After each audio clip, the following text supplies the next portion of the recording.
like it's all good. There we go. We're live. Hello, everyone. I know you can't see our faces right now. There were a couple technical difficulties. Welcome to Texas Sports TV. A very special guest. He's got a YouTube channel. Really plays kids. Very enthusiastic Astros fan. Hatstros McGee. Hey, everybody, what's up? And thanks again for having me, Trey. I appreciate it. Problem. No problem at all. Enjoy you in the comment section, and I'm sure I'm going to enjoy having you right here with me to talk to each other live. We got Fletcher, Uber Alice right now, and LCS Clips. And, what's up, guys? LCS, Fletcher, what's up, guys? I know them both very well. They're both subscribers of my channel, too. Awesome. And the Astros lineup, we've got batting first, basically like always. You got Jose Altuve over here, taking out Bregman. Michael he moved for some reason. Oh, they moved Michael Bradley to third. Okay, cool.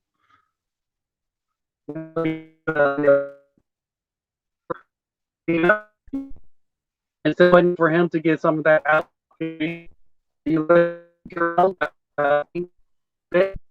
space. Carlos Correa in his usual spot, 6th in his shortstop. Tucker on right field, batting 7th. Straw center field, batting 8th, and a Maldonado batting 9th. Catcher, he's catching for Lane McCullers. Awesome. Well, I do agree, though. They do need to switch Straw and Maldonado, but other than that, let's go Astros.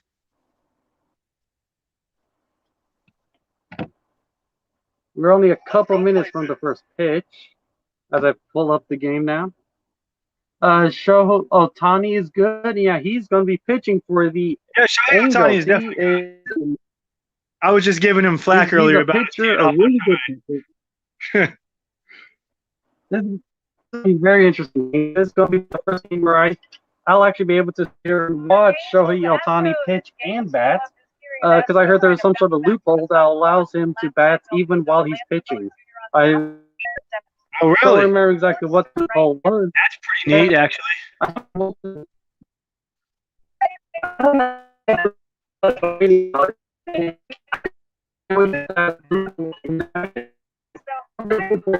He gets rid of the hitter the rest of the game if you take advantage of it. So the Angels might be playing this game without a designated hitter. I agree. I totally agree. This is going to be a very interesting game. I'm going to be really hard. So, Ohtani is no problem when it comes to heat. Yeah, he's a really good batter, and this is going to be a very interesting game to watch and honestly witness because we're going to possibly use that not.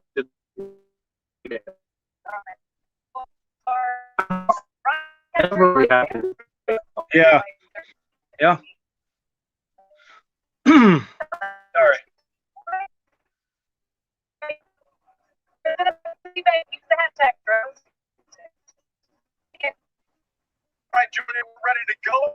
All right. I can hear the game. Don't worry. I can hear it from your end a little bit. Warming up on the mound right now. We're winning 4-1 by the 5th. It's because of Dusty Baker. I wasn't able to watch the game because I was at work. I guarantee Dusty Baker made some poor pitching decisions, and that's how we lost. Am I wrong or am I correct? McCullers was very, very, very good last time out. I heard that Strom was working with him, so hopefully we got him right, So he has the potential to be one of the best. He went out in game ALCS 2016, 26 straight curveballs and got all strikeouts. Yeah, that's good, man. That is, yeah. They said that Strom said that he was over pitching and not getting ready and set, and he did that last game, and look how he turned out. You know, he's being over anxious. So hopefully Strom's got him right now. Because McCullers is a good pitcher. So. Strom got him right, and we'll be at better. And here's the first pitch. Ball down and away.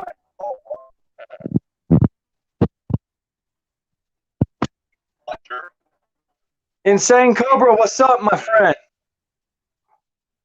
And Insane Cobra, he was the one that I questioned. Oh, yeah. How did you lose?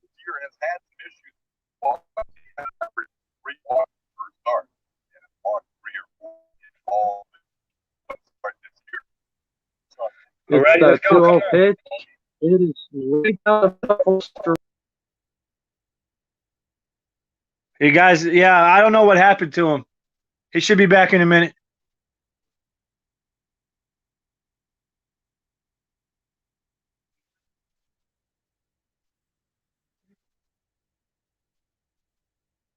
What happened there, man? Hey, Murph, yeah, McCullers is a really. What's up, Murph? Murphy is also from my channel as well, man. 2 people from the channel. Thank you for bringing your guys on. No problem. Bringing them over. No problem. That was a fouled out the first base line. Still a 2-2 count. You got this. Yes, we do. Yeah. I'll tell you one thing. That was a strike. One thing I gotta say about Ohtani. One thing I gotta say about Ohtani is he is very exciting to watch. He's one of the few players that's a pitcher and a great hitter. Yeah, exactly. And this was a strike. McCullers got a first strikeout, but it was not a pretty pitch at all. That was near the guy's head. The ball went past the dude's head, and he swung at it. That's one of those moments where the batter's just thinking, I'm going to swing at this no matter what. And then it went at his head, and he just reacted to that. And it's just hilarious to see an ugly pitch make the batter look stupid. See, I'm delayed. I got the little Major League Baseball. You know how the play-by-play thing on the when you type in Houston Astros and it says play-by-play under the box score? I got that thing going on right now. So it's like major delay. So Ohtani's batting right now. It's a 1-1 count to him. Ohtani's batting. Yeah, the pitcher is batting right now. Believe it or not. Oh, it is though. That's interesting.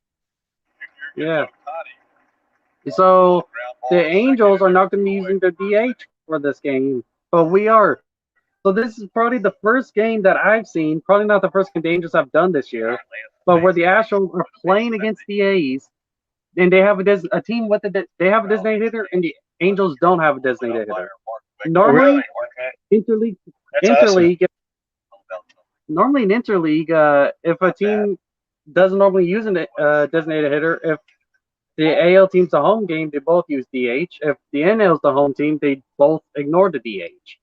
You know, we ought to use that very same unique situation. Yeah, we ought to use that same loophole because you know Greinke can hit. So you use it for Greinke?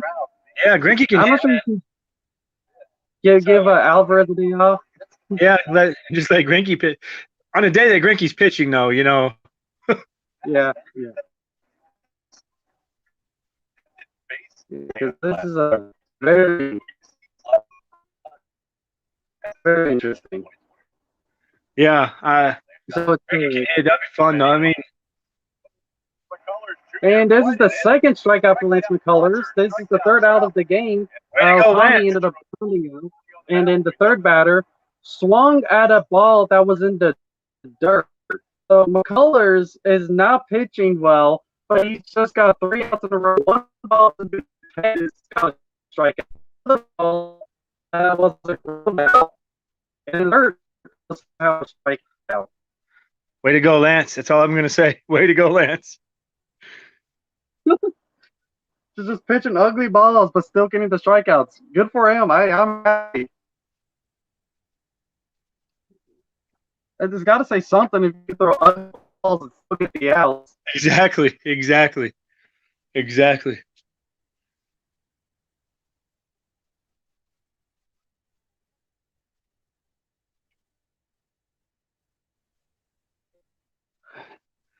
Yep. So we got Welcome. So who'd you say was batting second in Brantley's normal spot? Brantley is moved down to third for this game. Batting second is Diaz. Okay, yeah. Diaz is a second hitter. He's good. I'll take that. Yeah, he's a good batter. He is a really good batter, but I would have liked Brantley to be second. Yeah. We'll see what happens here. Let's see if this isn't a mistake that, another mistake that Dusty Baker made. Yo, what up, Tommy Ramey? What's up, World Traveler? What's up, Tommy? Leading off, Melendez Diaz will bat second and play third. Michael Brantley moves to the three spot. He and Jordan Alvarez will hit back-to-back. Yuli Gurriel, followed by Carlos Correa. Then Kyle Tucker hit center field. Miles Strong. Good game last night. A couple of hits, a couple of RBIs. Bats. A big storm, so I might pop in or out. Astros be staying in here. He's a storm going over and knocking him out.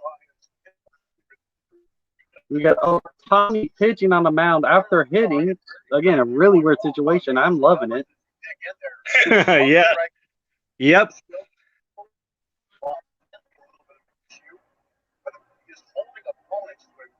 In and out.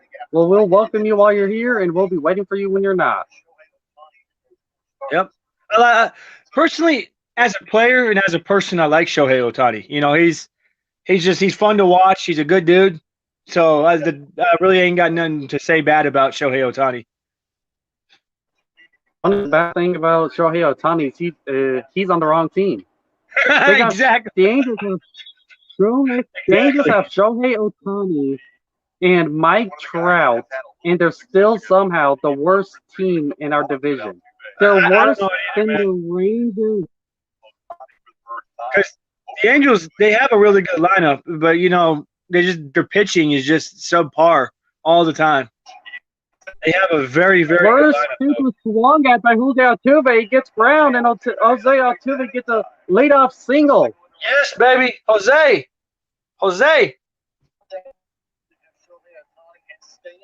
Welcome back, LCS Clips. You made it just in time for the Jose Altuve leadoff single. First pitch swing, right center field, lanes right in front of the outfielder. What's up, LCS? LCS is a good dude. He's another fan just like us, man. Very passionate, very good kid. Yeah, he comes in my streams a few times. He's been subscribed to my channel for a bit. I love the kid. Yeah, he's a very big ass man, very good kid, man.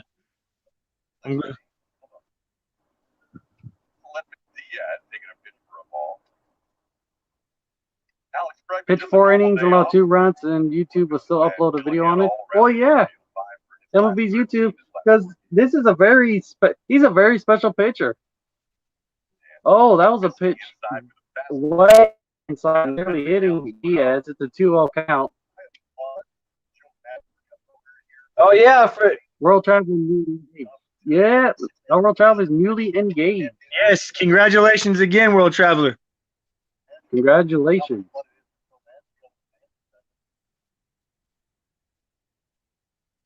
That's a strike. It's a 2-1. Oh, you didn't hear my phone beep, did you? No, I didn't. Okay, because Allie was texting me. Sorry.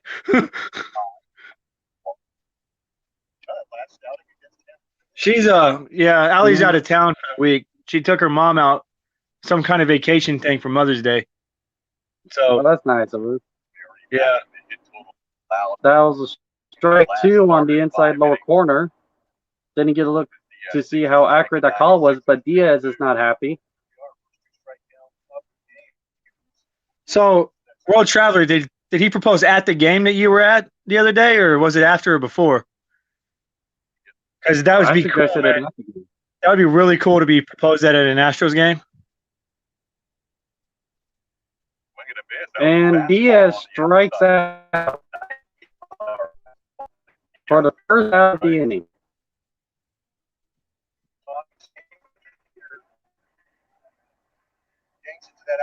Hey, when before at a restaurant. So it was right before the game. Hey, I was pretty close to call. I practically called the engagement. Whenever a World Traveler said that he invited her to a baseball game, I said, well, if he proposes there, you gotta say yes. But guess what? I was wrong about when because it was before the game, but I was practically spot on about when. Well, that's I awesome. called it. That is awesome, though, World Traveler. And the Astros won that day too, so that was a very, very awesome day for you. That was the first pitch called strike to Michael Brantley.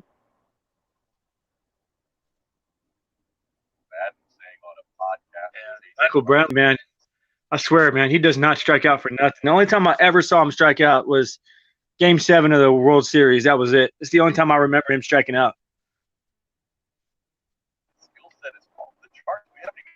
Did I ever tell you? Did I ever tell you about the time I ran into Michael Brantley at Walmart? I don't think you have. It was during the off season last year when the COVID stuff was going on, and I saw him at Walmart. I'm like, yeah, this is a weird place to have you at. And I gave him a fist bump and said, "Go Astros." He was very, very polite. He said, "Man, we'll see if we can try to get you one." And I said, "Hey, man, go Astros." And I didn't have anything to sign either, so it was like, man, yeah. That's why you always got to wear an Astros hat on you. Yeah, I mean, I think I was wearing my 2017 World Series champion shirt then, but Michael Brantley was a very, very humble dude. I mean, I didn't make a big deal of it because I didn't want to get the guy mobbed. So. Michael Brantley struck out, and so that leaves 2 out. Runner on first for Jordan. Oh, I thought this was the okay. This was the second game you went to, World Traveler. My bad. I thought you went to the finale of the series. My bad. That's my fault, World Traveler. That's my fault. That was a ball got away from the catcher, but not far enough for Altuve to advance.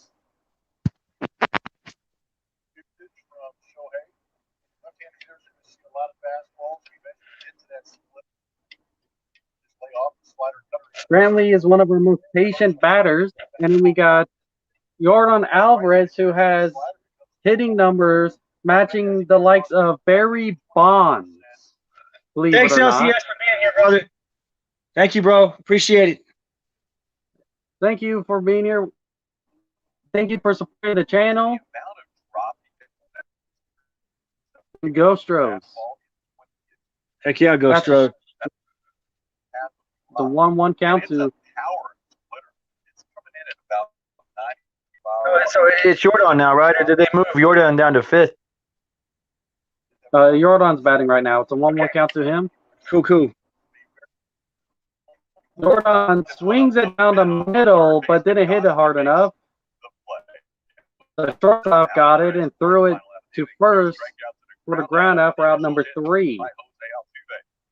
Altuve with the leadoff single, but 2 strikeouts and a ground out to 15. Keeping it a nothing ball game. Going into the top of the second.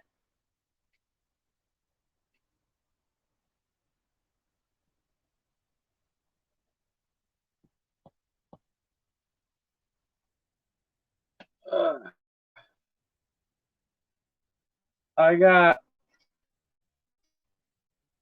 my lucky dog right here.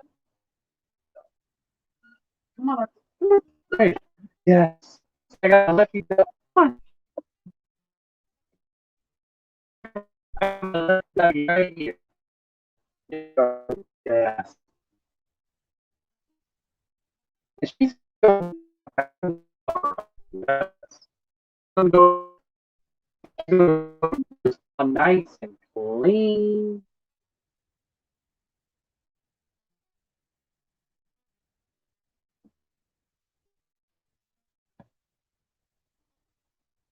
Where'd you go?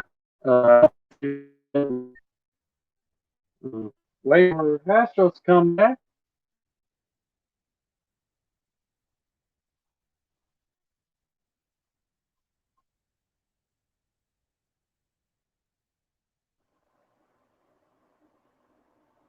Oh, yeah, I love you. How about the machete behind home plate? 45.5% hot stealing percentage is the best of any catcher with at least 200 plus. There you are. That's a shame. Welcome back. I can't hear you. Not only does he have a great arm that has good velocity, great accuracy, that pop time. So 1.97. There's a catcher that is sub 2. The guys in the visiting dugout know all about that with Maldonado playing with. There's pitch inning. It's a call strike.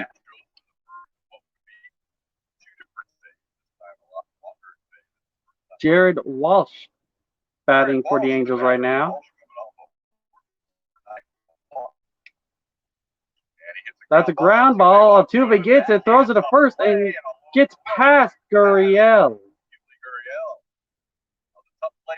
The throw was in time, but Gurriel wasn't able to get it. The leadoff runner gets on base. Was it an off throw or did Gurriel just miss? That was an off throw. No, wait, at this angle. Gurriel just missed the hop. He didn't time the hop right. I don't know if that's going to be an error on Altuve or an error on Gurriel because the throw was in time. It was just not. They just missed. So here's the ball on the outside. So 1-0. Early innings, the infield's still pretty damp. They water it down right before the game, and I wonder if that ball reacted. Or at least they should mark it as an error. I'm not sure if they are. Should be marked as a hit, even though it was clearly an error on someone.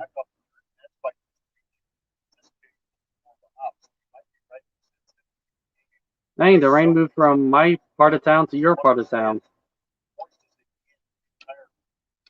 Well, you're still up here. You're frozen though. Hey, the stream is still open. Streamer is still gonna be open for whenever the connection gets good up for you over there again. There's the pitch. Fouled off. It's a 1-2.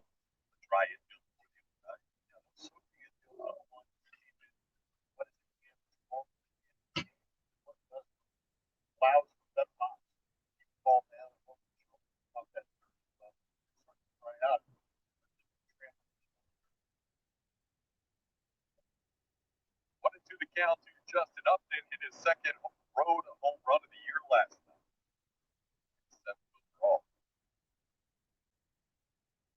That is a called strike. Upton. Called strike for number 1. It's the third strikeout for Lance McCullers, first of the inning. 1 out, runner on first. Double play option in play. That means any pitch could end the inning.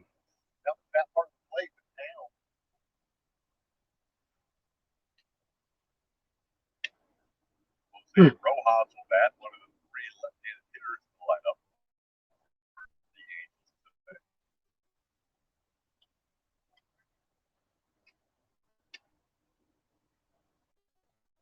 Yankees are up 2-1. Well, I guess congratulations on your Yankees, AB. That's a called strike. It's an 0-1 count. The Yankees are winning. I'm sure you're happy. Who are they beating? Who are they playing against?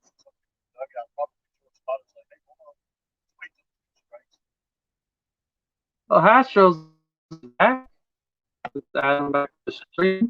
What's up, man? Sorry. The darn rain, man. Huh.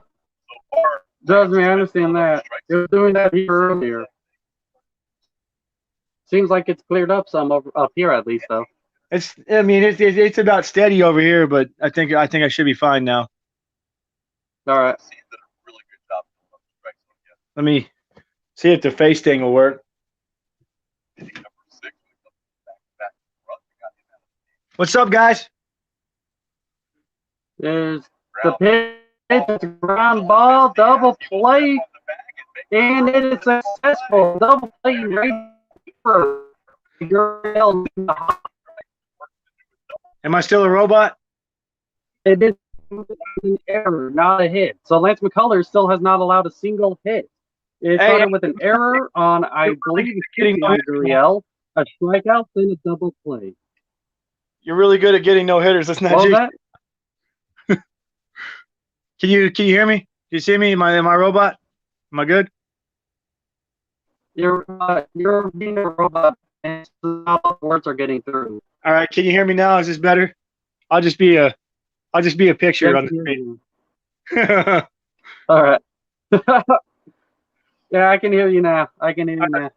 I was saying you're really good at getting us, you know what? So let's hope you can finally get us one. I don't want to say the word. Yeah. I don't want to jinx it, if you know what I mean. Yeah, I know what you mean. I know what you mean.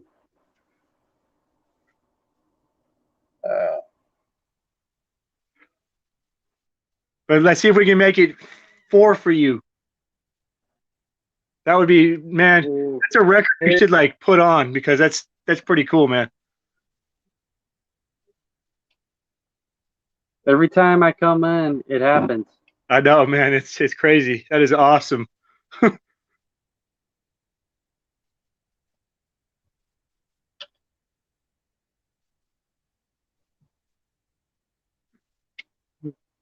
Yeah.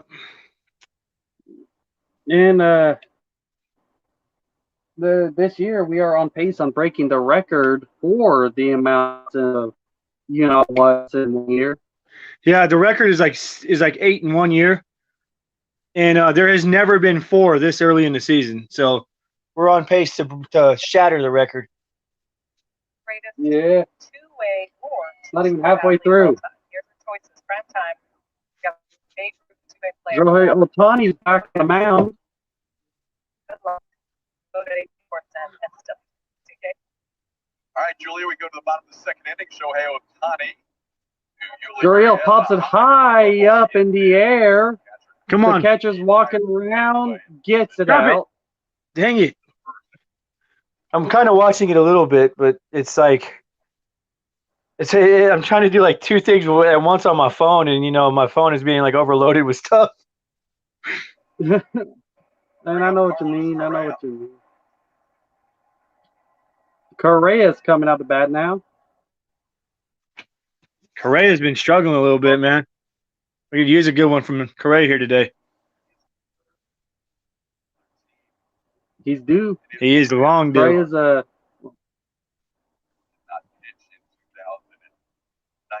that's a called strike on the outside bottom corner.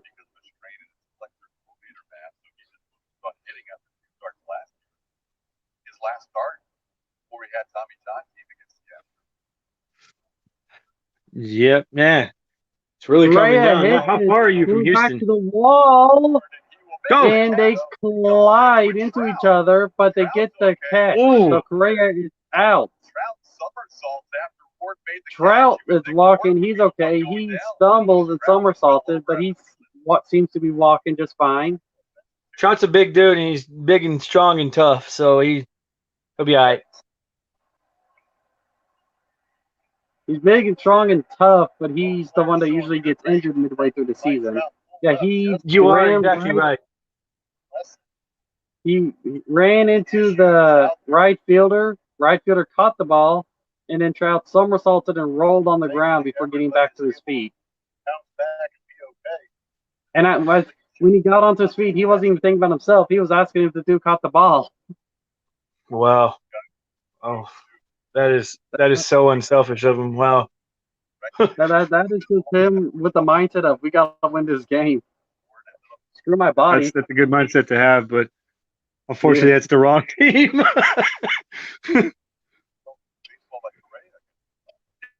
I go win this game today. Sorry, Trout. Trout is another example of a good player that the Angels are just wasting. I could not agree with you more, man. I could not agree with you more. It's a 1-1 count. Tucker.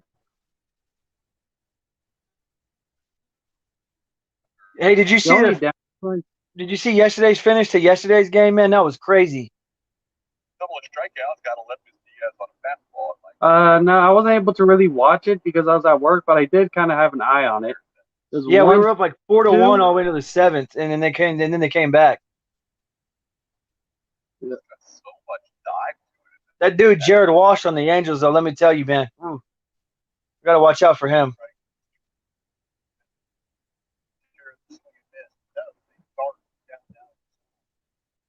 Shohei Ohtani showing exactly why he's a pitcher, why he's a great pitcher. My mom playing the stream on the TV.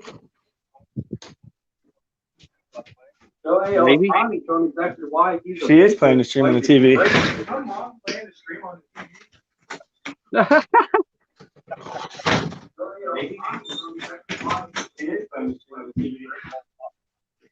I told her you were famous, so that's why. Not quite famous yet. Still working on that part. Still working on that part. It's a 2-2 count to Kyle Tucker, 2 out, no one on base.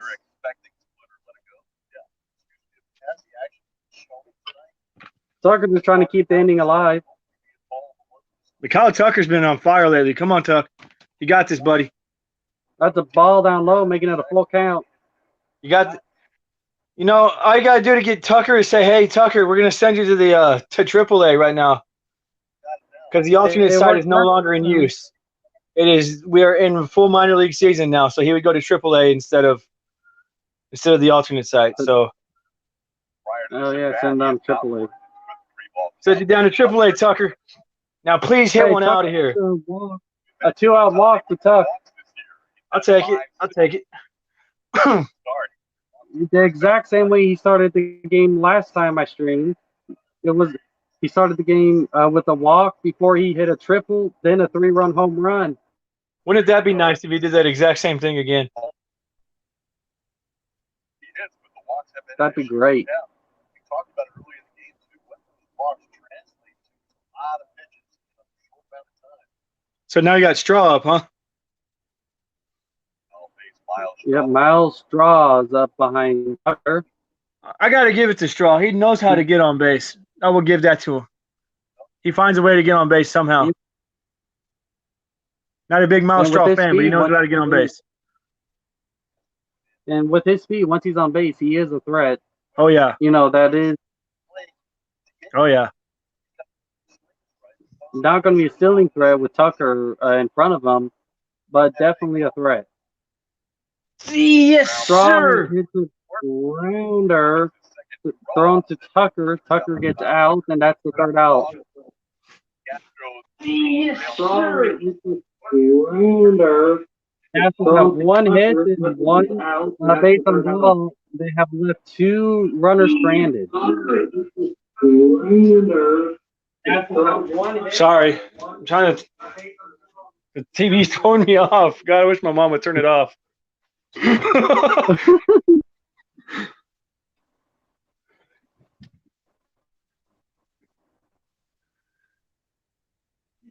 Come on, Straw.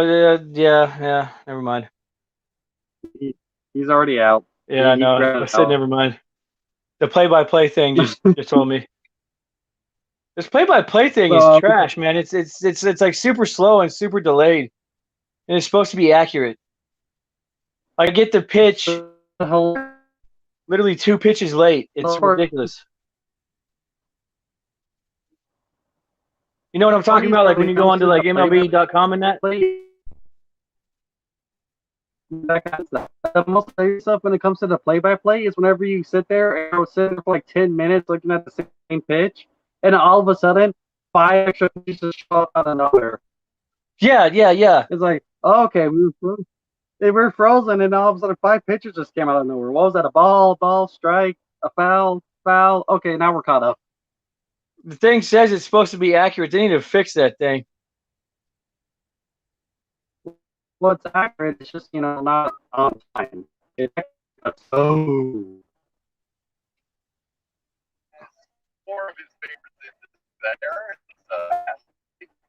So you saw my 2028 Astros video, right? What'd you think of the Maldonado for Barnhart trade? That might be the most popular. I think it's good. Maldonado is definitely not a player. He is a great but when it comes to offense, he is one of the biggest liabilities there is. Well, yeah.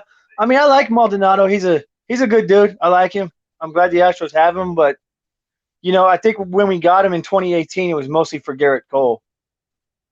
Yeah. Ward will lead off against Lance McCullers Jr., who has worked around an error and faced the minimum. Come on, Lance. That was a close strike on the bottom outside corner. All right, Lance. Come on, buddy. Tyler Ward is batting today, a 150 batting average. Should be an easy out. Swung on, gets through. What's up, AB? Alex How you doing, man? Gurriel for a single. He gets a leadoff single, and Lance McCullers has allowed his first hit. Dang it! Oh well, that's okay. He's still pitching pretty good, actually. So I'm not complaining.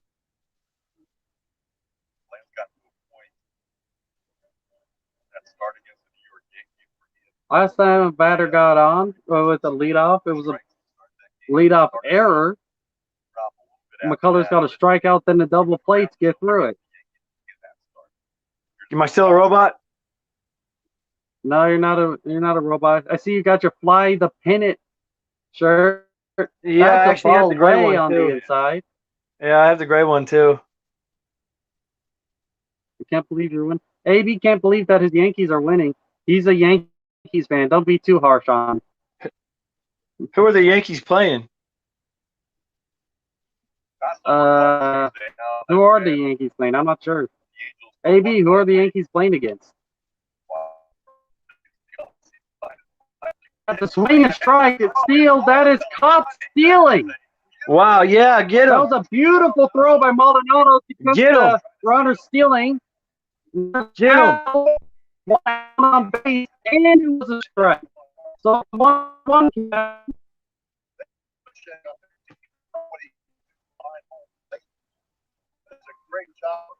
Oh, they're playing the Rays.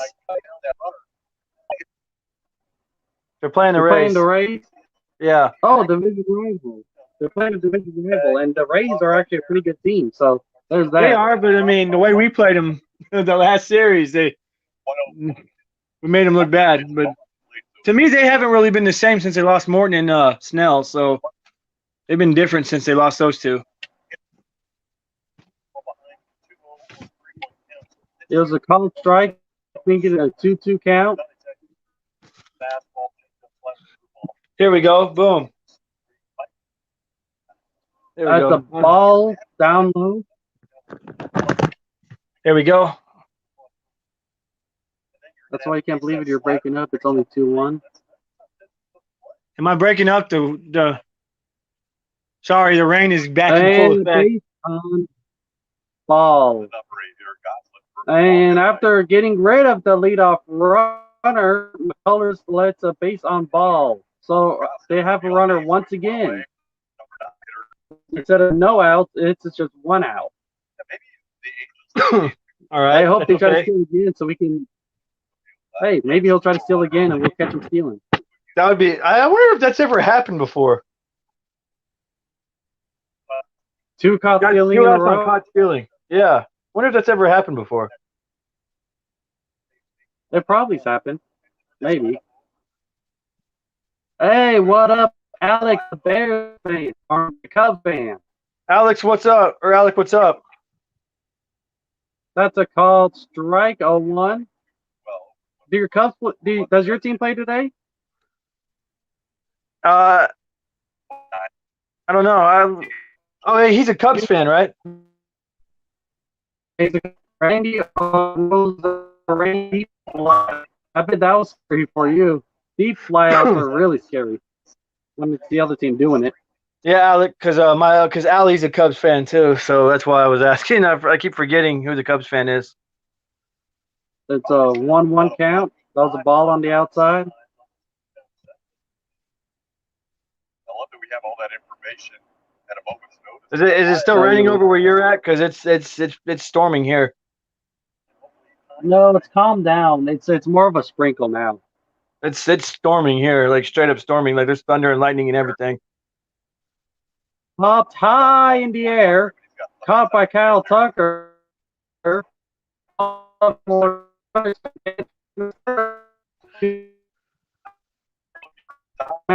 Market is 59.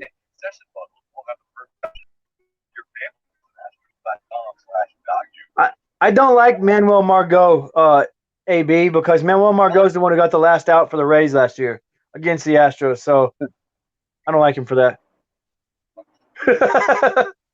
I know it's a silly reason, but I don't like him for it. There you go, line out. Hey, man, hating someone for knocking out your team is not silly. I hate the White Sox for 2005. Well, the White Sox, like I said, I've forgiven them. It's the Nationals I don't like because the Nationals had no business beating us in the World Series. I'm sorry, but they didn't. I can never forget the White Sox. I'm sorry. Hey. My dad had two Game 5. My dad had Game 5. That was my first World Series game. Yeah. I went to Game 3 of that series, so I know. That was my first. I would have been 6 years old. That would have been my first World Series game. It would have been the first World Series Astros won, but no. They not only had to beat us, but they had to sweep us so that I could go to it. If you think about it, we should really have 6 rings right now because 80 and 86 we were close to the World Series. 2005 we should have won. 2015 we should have won, and then 19. So we should have 6 rings right now. 2005 was a miracle run. That was a beautiful one. And it's That was, yeah. We lost each game. It was like a blowout. That was like a 1 or 2 run difference in each game.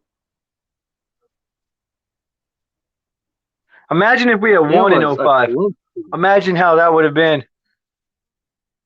Imagine the miracle season. That would have been beautiful. That miracle season capped off with a victory. 2005 was a miracle. We were deemed dead. Articles were calling our season dead.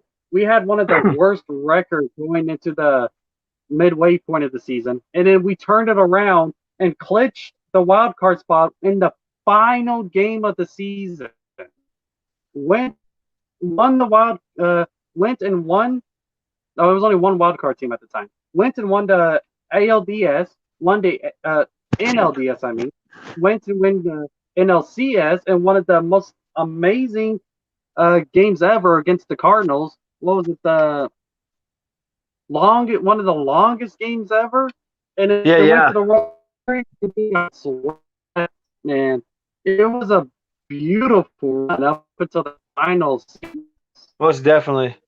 You know though, AB, in 2015, the Astros should have won that series against the Royals, man. So in our defense, the only reason why the Astros lost was because of an error.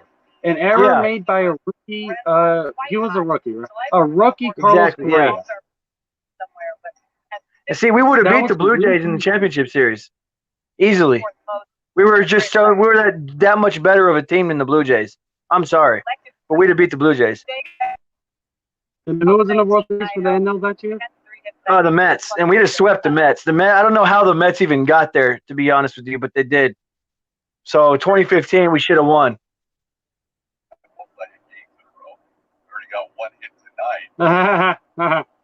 Since 2017, every team the Yankees have lost to in the playoffs has made the World Series.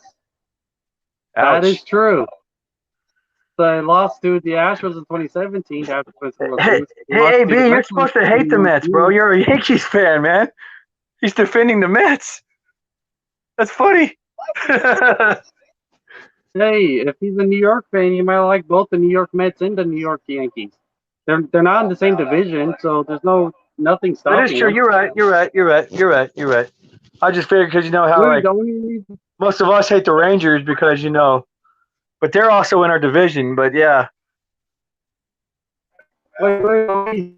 It's a lot. Like the only reason why the only reason is the inner city rival. No, I agree with you. Yeah. Make the match to city rival. If you don't make the match, they're not even in the same conference, not even in the same league. They're in a completely different league. They have no effect on you. It's like when the Astros were different from the Rangers until we it's Yep. Maldonado. Hey, here's the most shocking thing ever. Maldonado got out.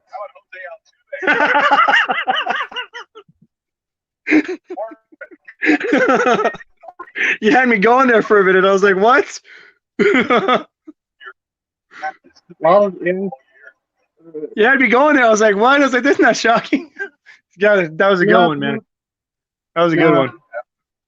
And then, so in 2017, we won 2018. Yeah, we made it to the ALCS. We would not have won the series that year because we would have never been able to make it past. I agree with you. That Red Sox team was too beastly, man.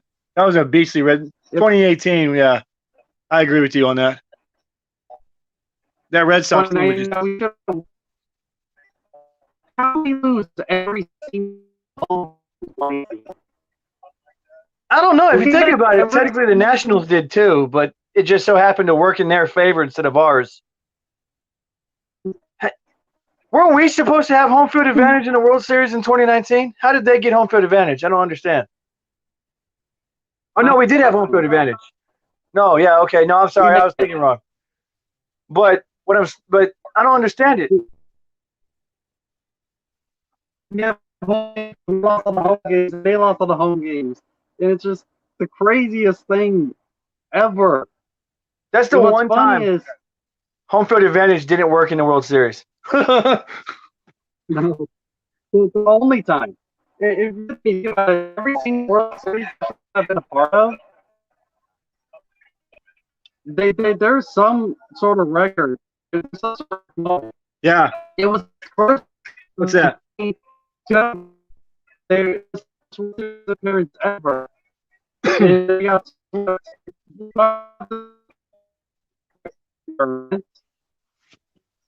then you go into 2017, the first time in over 30 years that two teams with over 100 Astros were the first team ever to have an NL pennant and an AL pennant, and they won the first World Series ever.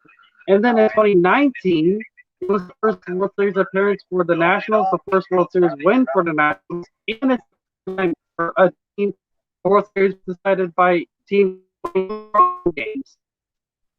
Bro, like, it's kind of hard the 2019 though, bro, because like I said, man, the Nationals only had 88 wins that year, and we had 107.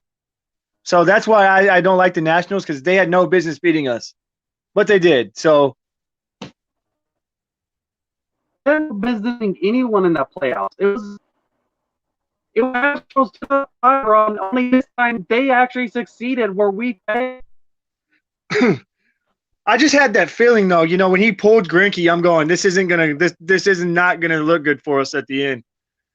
When Hinch pulled Greinke, I'm going, this is gonna come back and bite us. And it did. So what sucks is 2019 is when I started to turn this channel into a YouTube channel, a sports related channel focusing on the Astros. That year, that 2019 year, was whenever I decided to do that. So 2019, the year we lost the World Series, and in the year the scandal got exposed. What a wonderful first year for sports for me, right? Yeah, man. I mean, but you know, it could have been worse if you think about it, though. I mean, it could have been. But I mean, it's just the Washington Nationals, though, man. I mean, if you look at them now, they're just subpar. I mean, they just got lucky right at the right time in 2019, man. Yeah, they just popped around.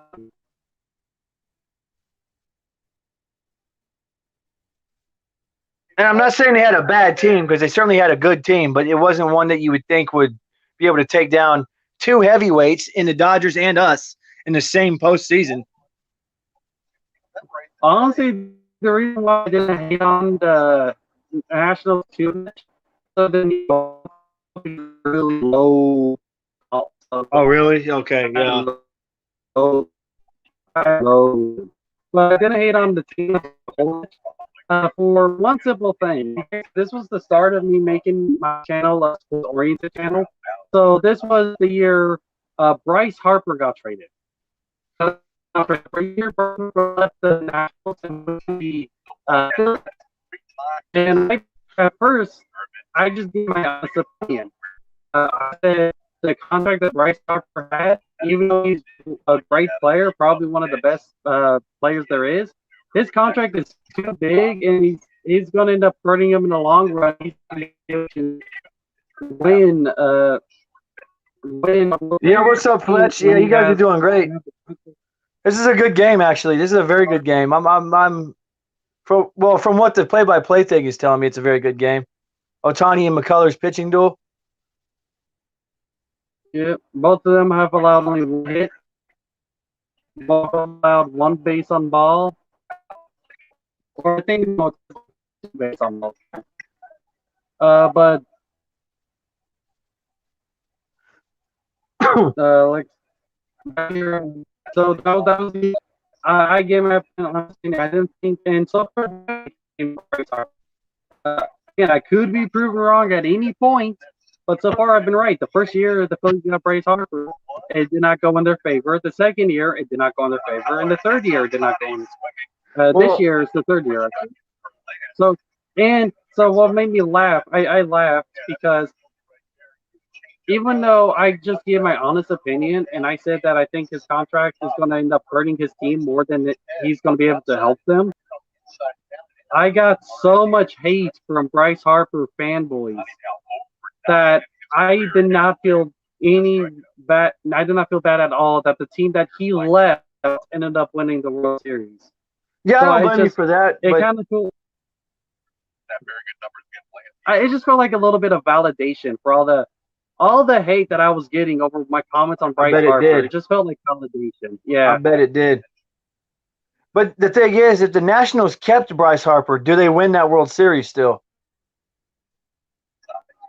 That's the question everybody asked. Do they still win the World Series had they kept Bryce Harper? I would say no. I'd say yes. I would say no because Bryce Harper he's a cancer in the locker room. So I would say no. But I don't know. That's hard to decide because, he wasn't there and it didn't happen with Bryce Harper, so it's hard to decide something like that, Yeah. Well, I guess you also got to factor in the contract he had. If he would have he had a huge contract. If he would stay with the Nationals, even though it might not have been as big with the Phillies, he might have taken some sort of home discount. It still would have been a huge contract. So some of those players, they would have been able. Dang, 9 comments. What's up, Lil H? How you doing? I'm sorry. I saw you in here earlier and I didn't say hi. I'm trying to keep up with the thing at the same time. What's up, Lil H? What up, Lil H? Yeah, apparently, according to Astros Twitter, the Yankees are the most hated Astros rivals. The Yankees are the most hated. Yeah, don't get me wrong. I hate the Yankees with a passion, but to me, the Rangers will always be the team I hate the most. That's just me, though. I do hate the Yankees, though. Don't get me wrong. They're like a very close second, but I just can't bring myself to not hate the Rangers more. So sorry.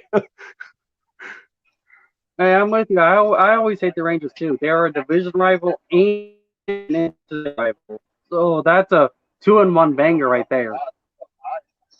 It's just right now because of how relevant the Rangers are. I'd say the A's.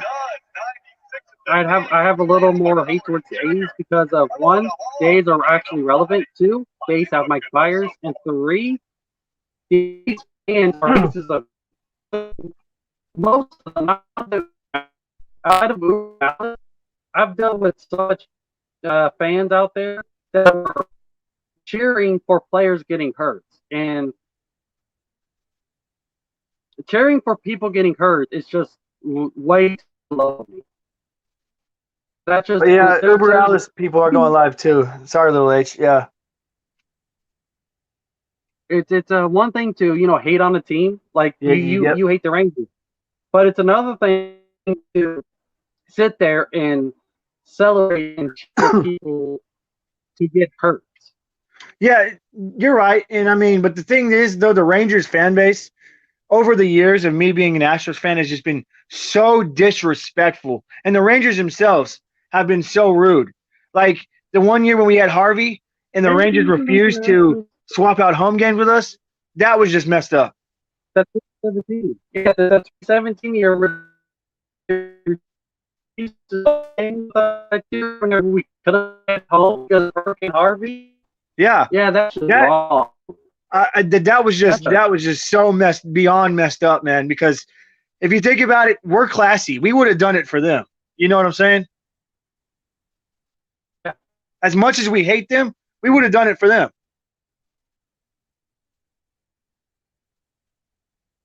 So, but the thing is about that though, it's like after that, like I posted a video on my old channel on it, and I had a Rangers hat, and and the flood was outside, and I threw the Rangers hat out in the flood, and I got a crap ton of hate for it. And I said, well, I'm only doing this because why would you not swap home games with us? So it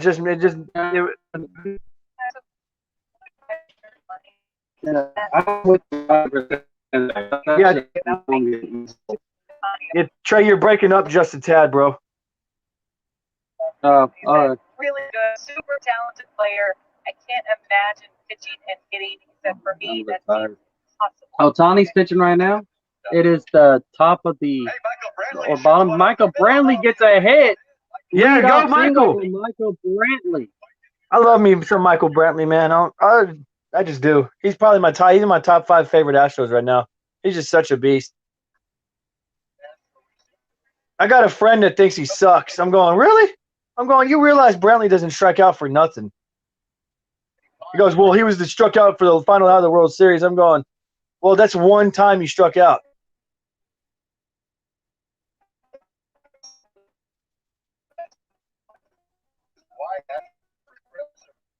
But I love me some Michael Brantley.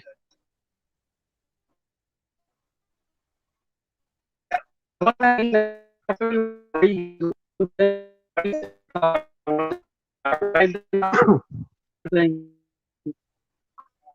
honestly did not think we could lose 4 home games in the World Series. Yeah, you'll probably never see that again. That'll probably not happen again, at least for a very, very long time.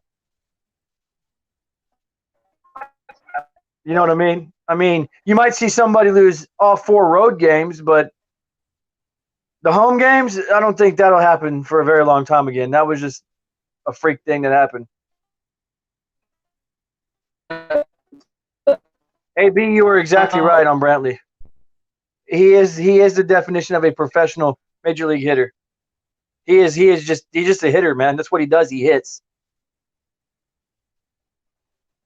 And he's a very patient hitter too. He's extremely patient. And the way he goes up there too, like he goes up there with so much, like you can tell he knows he's going to get a hit or he's going to at least make contact with the ball. He should be back, guys. He was breaking up there for a minute, so he should be back. But yes, you are right on Michael Brantley. So AB, I'm just curious, AB, would you take Michael Brantley on the Yankees?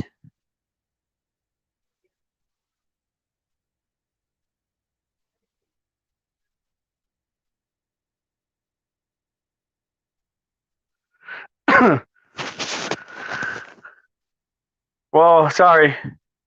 He's an Astro. Hey, man, what's up? Montgomery let up run over 6 innings.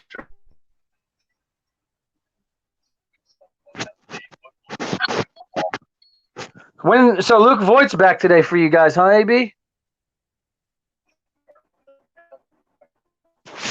That's awesome. Jordan stretching a bit. He just hit himself in the foot. Oh God, with man, you had me foul scared there ball. for a minute. I was hoping it wasn't his knee. Oh my God, that's good. At least it's not his knee. Thank you, God.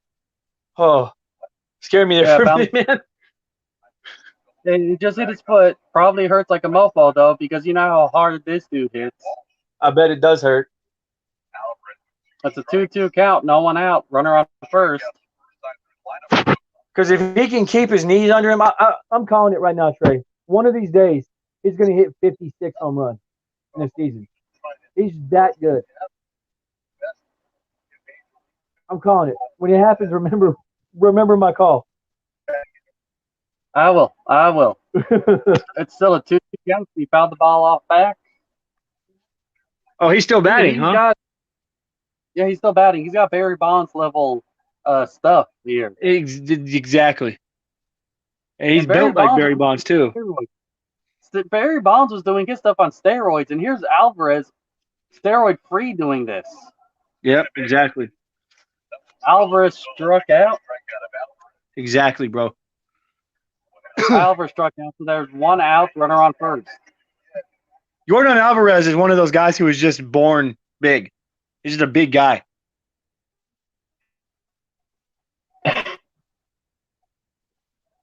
Because if you look at like when he was with the Dodgers in their organization before we got him, he was still big then. So then, even though that he is a really great hitter, he's the only DH guy.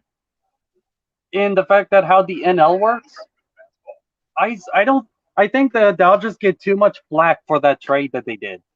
Because well, you know why? You know who we traded him, right? Yeah, we traded him Josh Fields. We didn't trade him anybody special. I mean, Josh Fields was terrible. So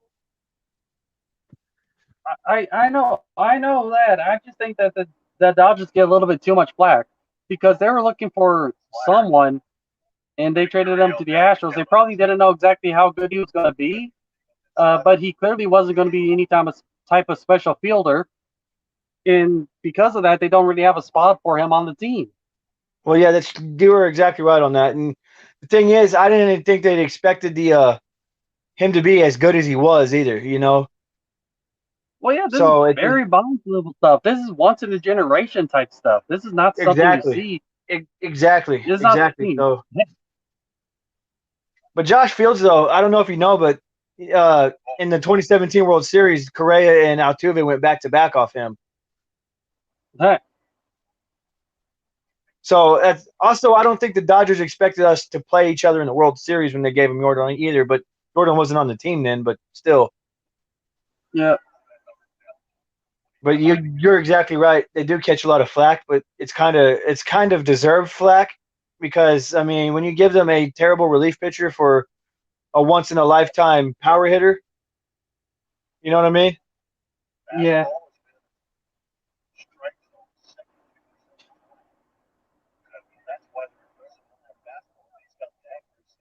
I've always wondered what Yankees fans think of Yordan. AB, what do you think of Yordan? Because I know he was the one player they did not boo at Yankee Stadium was Yordan Alvarez. It's a 2-2 count for Gurriel, who is, as of so far this year, Gurriel has been our best batter. He's up here at bat right now with the 2-2 count. What up, Houston Sports Talk Productions? I don't think I've seen you here yet. Welcome. He's from my channel too. TV. Well, he's from my channel too. No problem, man. I'm trying to bring everybody over as I could as I was in my stream announcing it. So hopefully you get some subscribers out of it too, brother. Sports Talk Productions. See, a Yankees fan just said Yordan is a beast. See, because I found it odd that he was the only player the Yankees did not boo or trash talk. It was Yordan Alvarez. They didn't boo him. They didn't trash talk him. They just stayed quiet when Yordan batted. He's a very special player. Very special. I know. He really is. He really is special. And Gurriel is out, making it the second out. And so Correa is up. It was a first pitch a swing and strike. 0-1. Yeah, I know he wasn't on the 2017 team, AB. I'm saying that we traded Josh Fields to the Dodgers in 2017 for Jordan. And when we made that trade, I don't think they were expecting to play the Astros in the World Series. I know he wasn't on the 2017 team. I'm aware of that.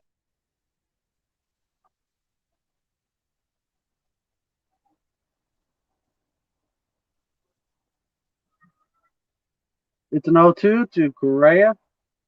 Imagine if he was on the 2017 team, though. Oh, my God. I don't know if Jordan was ready in 2017, though. Yeah, no, he was still at Double A in 2017. He didn't make Triple A until mid 2018, and then he tore Triple A up. Thanks for the sub, Houston Sports Talk. Yeah, Houston Sports Talk Productions. Trey is you want to talk about your ultimate Astros fan? He's definitely an ultimate Astros fan, man. I'm glad you came here. Trey's about as good as they come when it comes to Astros fan.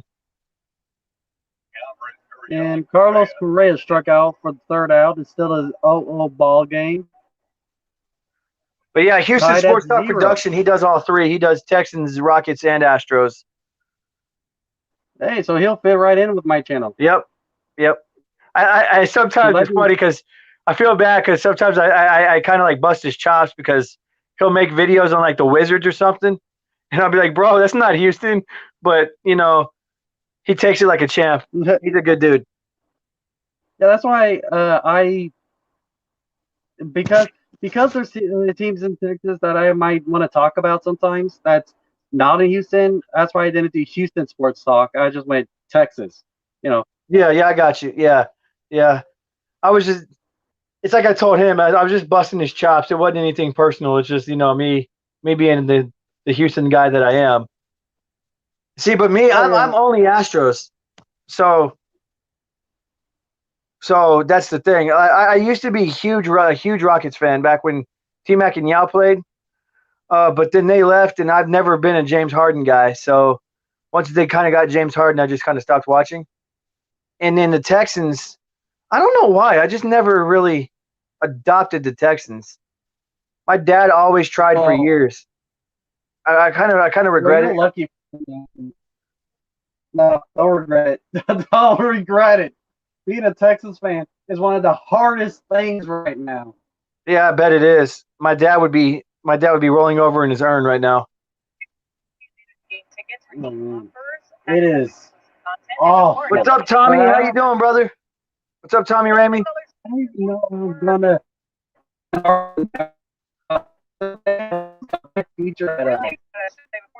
So, like the Texans, I don't know what's going to happen. It's like they're every single month they come up with something new to just ruin the team. Well, I'll tell you this. From my personal own standpoint, getting rid of Bill O'Brien was one of the smartest things the Texans ever did. It's the only smart thing they did. After they got rid of Bill O'Brien, they kept Jackson, which is one of the other problems of the Texas organization. One of the people who tore down the organization, and then hired some other former Patriots guy. And as we all know, every single Patriots person who left the Patriots has sucked since they left the Patriots. And then we get a head coach that's the only good thing that the Undisputed could say about him was at least he's a black person. So we don't have to worry about racism. That's the only thing they could say about him. So that gives you an idea of how good this coach is. And then on top of that, we have a quarterback.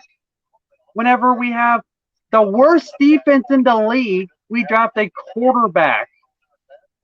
Well, what? Yeah, I know Harden's gone. Houston Sports Talk. But I'm not a big John Wall guy either. I think John Wall is about the biggest waste of a career you could ever have. So that's why I'm not a big John Wall fan. I was a huge Russell Westbrook fan. I liked Russell Westbrook, but then he left and went to the Wizards. So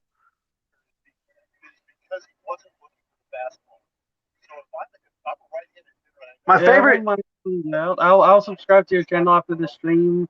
Watch My favorite basketball player right now is actually Kyrie Irving. I like the way he thinks. He's so real about stuff.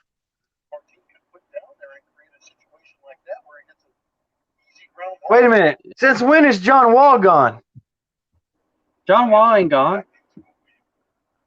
Here's the Sports Talk Productions just literally said that John Wall was gone. He's not gone yet. John Wall is going to be a player that we around. Honestly, the Rockets, you don't know how bright the Rockets' future is right now. The Rockets, okay, the starting lineup has 5 players. The Rockets have 5 first draft picks, meaning the Rockets could 100% draft their entire starting lineup this year. Houston Sports Talk Production says John Wall's out for the year and he'll be bought out. No, I don't think he'll be bought out. He's gonna stay with the Rockets. Rockets have too much potential for someone like John Wall to just leave. Also, I've always wondered what was the deal with Victor Oladipo, because I liked him too. He's a good player, and then all of a sudden they acquire him and then turn around and trade him to the Heat. I don't know what the problem with him was either. He was a good player too. I enjoyed watching him. He did good for the team. And DeMarcus Cousins, what was his problem? Why did we release DeMarcus Cousins? Reasons. That's why. I don't know. I haven't been keeping a close eye on the Rockets. Okay, I've been keeping a half eye on the Rockets. I haven't really cared about this. I've been going all. Let's tank. We got 5 draft picks. Next year is going to be our year. Rockets 2021, 22 NBA Finals winners. That'd be awesome. I mean, I was 3-4 or 4-5 when they won their 94-95. So yeah, I was 3-4 when they won their first 2 championships, and I know my dad said that it was one of the most awesome times as a Houston sports fan. I was sperm.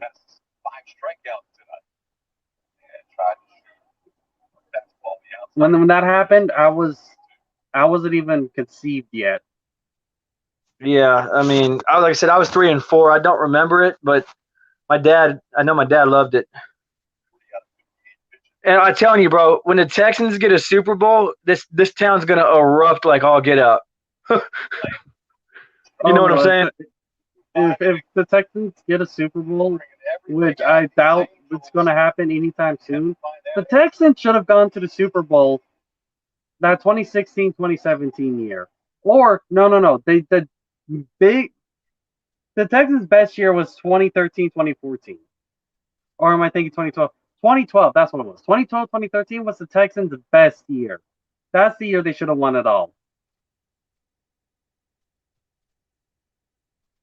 They have not had a single year where they had a better record or gone any further than 2012-2013 season. Yeah, I feel bad because my dad suffered big time with the Texans, man. I kept on telling him, I was like, Dad, so is it really worth it? Because he was a diehard Oilers fan when the Oilers were out. And he was like Oilers and Astros all day, and Rockets then too, because the Rockets were good then too. But it's like, I just never could get into the Texans, man. So it's not worth it right now. It is not worth it. The Texans are not worth it. It's just pain. Every time I read an article about the Texans, I just feel pain. Houston Sports Talks Productions. This is Trey's stream. You got to ask him for the shout out. I can't give you a shout out in someone else's stream. Get in if he wants to get in the broadcast. That's it's gonna have to be another stream. Going. You might be able to join another broadcast that I do. We sit here and we talk about it. But right now it's just going to be me and Hatstros McGee. Methodist, highest strikeout percentage for starters. And Houston Sports Talk Production, I can bring you in one of my streams later tonight. You too, if you want to, Trey, later. But last night I Yeah. streamed until like 1:30 in the morning. It was ridiculous. I have a game. I'm probably just gonna go to bed though. I gotta go to bed and I gotta get up early enough to give my dog the bath, and then after that I plan on doing hopefully maybe tomorrow's game as well. Hey, do what you gotta do, man. Ain't gonna hurt my feelings none. I just thank you for having me on today, man. Thank you. No problem, man.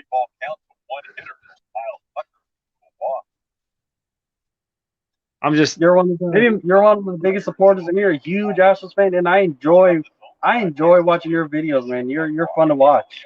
thank you. I appreciate that. Since I changed my editing software, though, my videos have kind of gone down, and not really quality wise, but they've kind of slowed down a little bit on the intensity because of that. And also, Allie, she watches my videos, and I don't want her commenting. So in order for that, I try to, not get myself in trouble with her. So Allie, she doesn't want to be on camera, and she commented on one of my videos, and she had in her profile pic has her face on it, and I was like, yeah, I wouldn't do that again. So it is what it is, though. But yeah, so Yeah, I'm gonna pick it back up soon, though. hey, Tucker drives one deep to left field. Tucker, left field, deep, Yeah, I gone. heard it. Kyle Yes. Tucker with the home run. Yes, Giving the Astros a 1-0 lead. yes.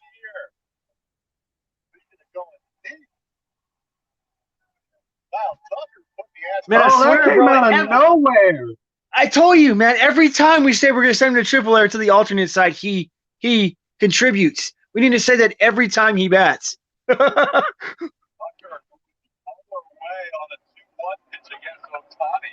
Let's go. 1-0 Astros. Yes. Bro, I swear we need to tease Kyle Tucker more often because it works. It works. It works. Holy cow. But we still need to send him to AAA though. Get his feet wet.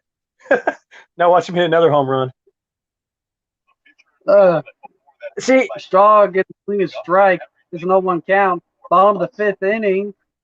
I was never big on Kyle Tucker at first, but lately, since the game the other day, he really, really impressed me. So I think I've changed my mind on Kyle Tucker. But yeah, Miles Straw too, to an extent, because Miles Straw, I realized, knows how to get on base. So Miles Straw, here's the thing. Miles Straw is not a starting outfielder. He's not a starting batter. He's a pinch runner. yeah, He's a pinch runner. That's what he is, and that's what he should be.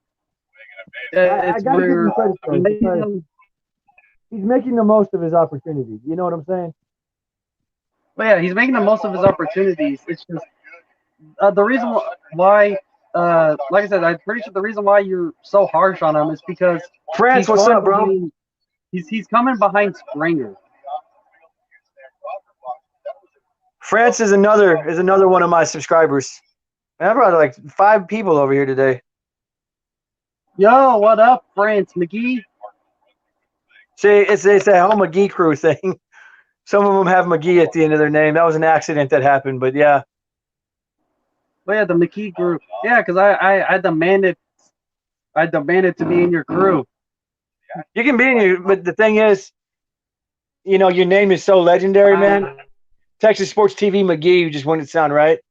So you're in my group without the McGee. So don't worry about it.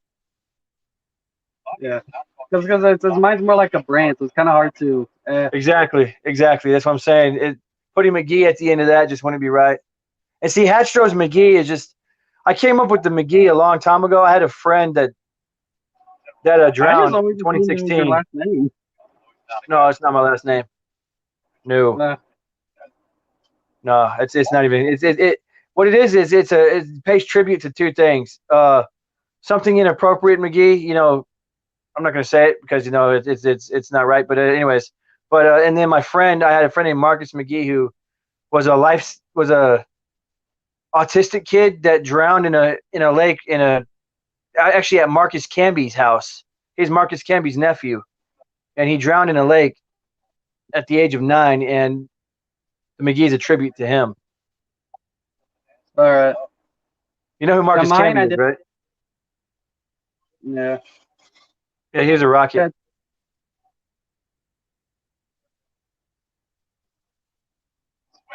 Well, and here's another shock. Here's super shocking.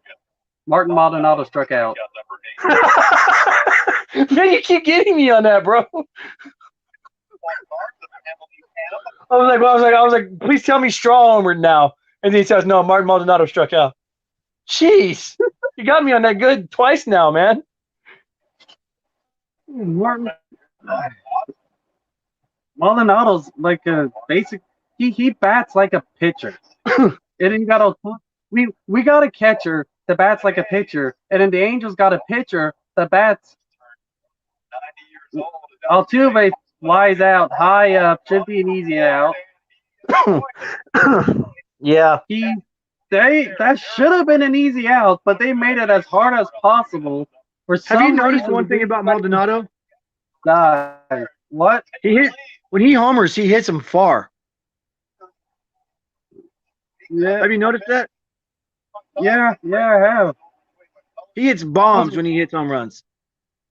The funny thing about Maldonado is he's cold for the majority of games. But then you'll get this weird stretch for like 1 to 3 games where he just becomes an elite hitter just out of nowhere. He'll hit a home run, then he'll hit a double, and then there was the time he got a triple, and then you're sitting there going, where is this? And he just goes back to his normal, out. Yeah. And see, last year I know was like the best year of his career. That 60-game season really helped him out. Yeah. I mean, he was beast mode last year. Houston, he's going to be doing it after this game. And the game started at 7.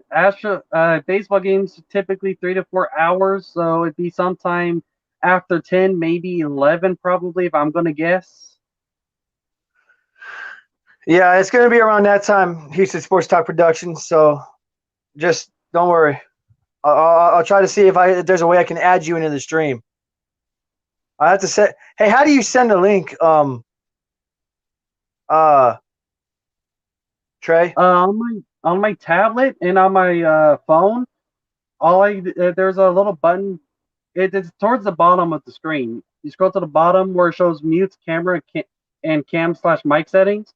Next to it, there's the invite button. You hit the invite button, you hit copy to clipboard, and then you can just share that link anywhere you want. Okay, because I might do that with him. I don't know. It depends on how late I stream. I mean, I've been streaming. I've streamed 3 times a day the last 2 days, and it's kind of like, I don't know. It's getting addicting. Yeah. Streaming is probably I love streaming the baseball games. I really do. You click on the link when I send it to you. I don't really. Yeah, the past couple of years, I would do like series breakdowns and stuff like that. But since I'm streaming the game itself, I don't have the need to really do a series breakdown because, well, I'm doing it as I'm watching the game essentially. Yeah. Yeah. See, and I like your streams because you're an Astros fan, and we talk Astros. Sometimes we talk Rockets and Texans, and it's just fun. Your streams are just fun, even when you're in the chat. It's just a fun stream.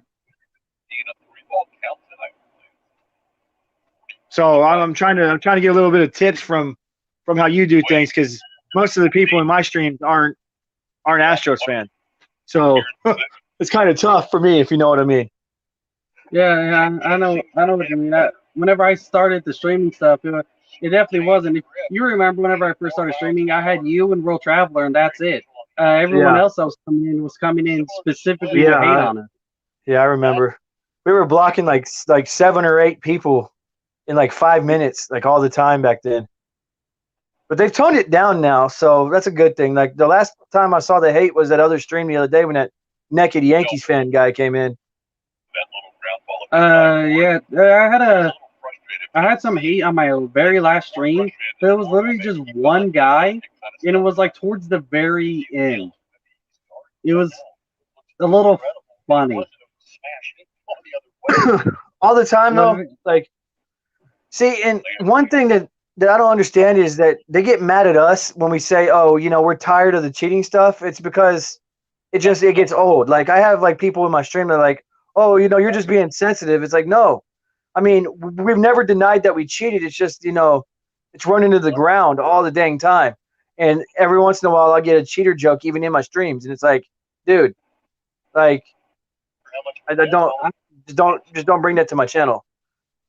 I've gone to the point where I literally just don't care anymore. No, I agree with you. It gets so annoying though, man. It's like it's running to the ground though, bro. It's just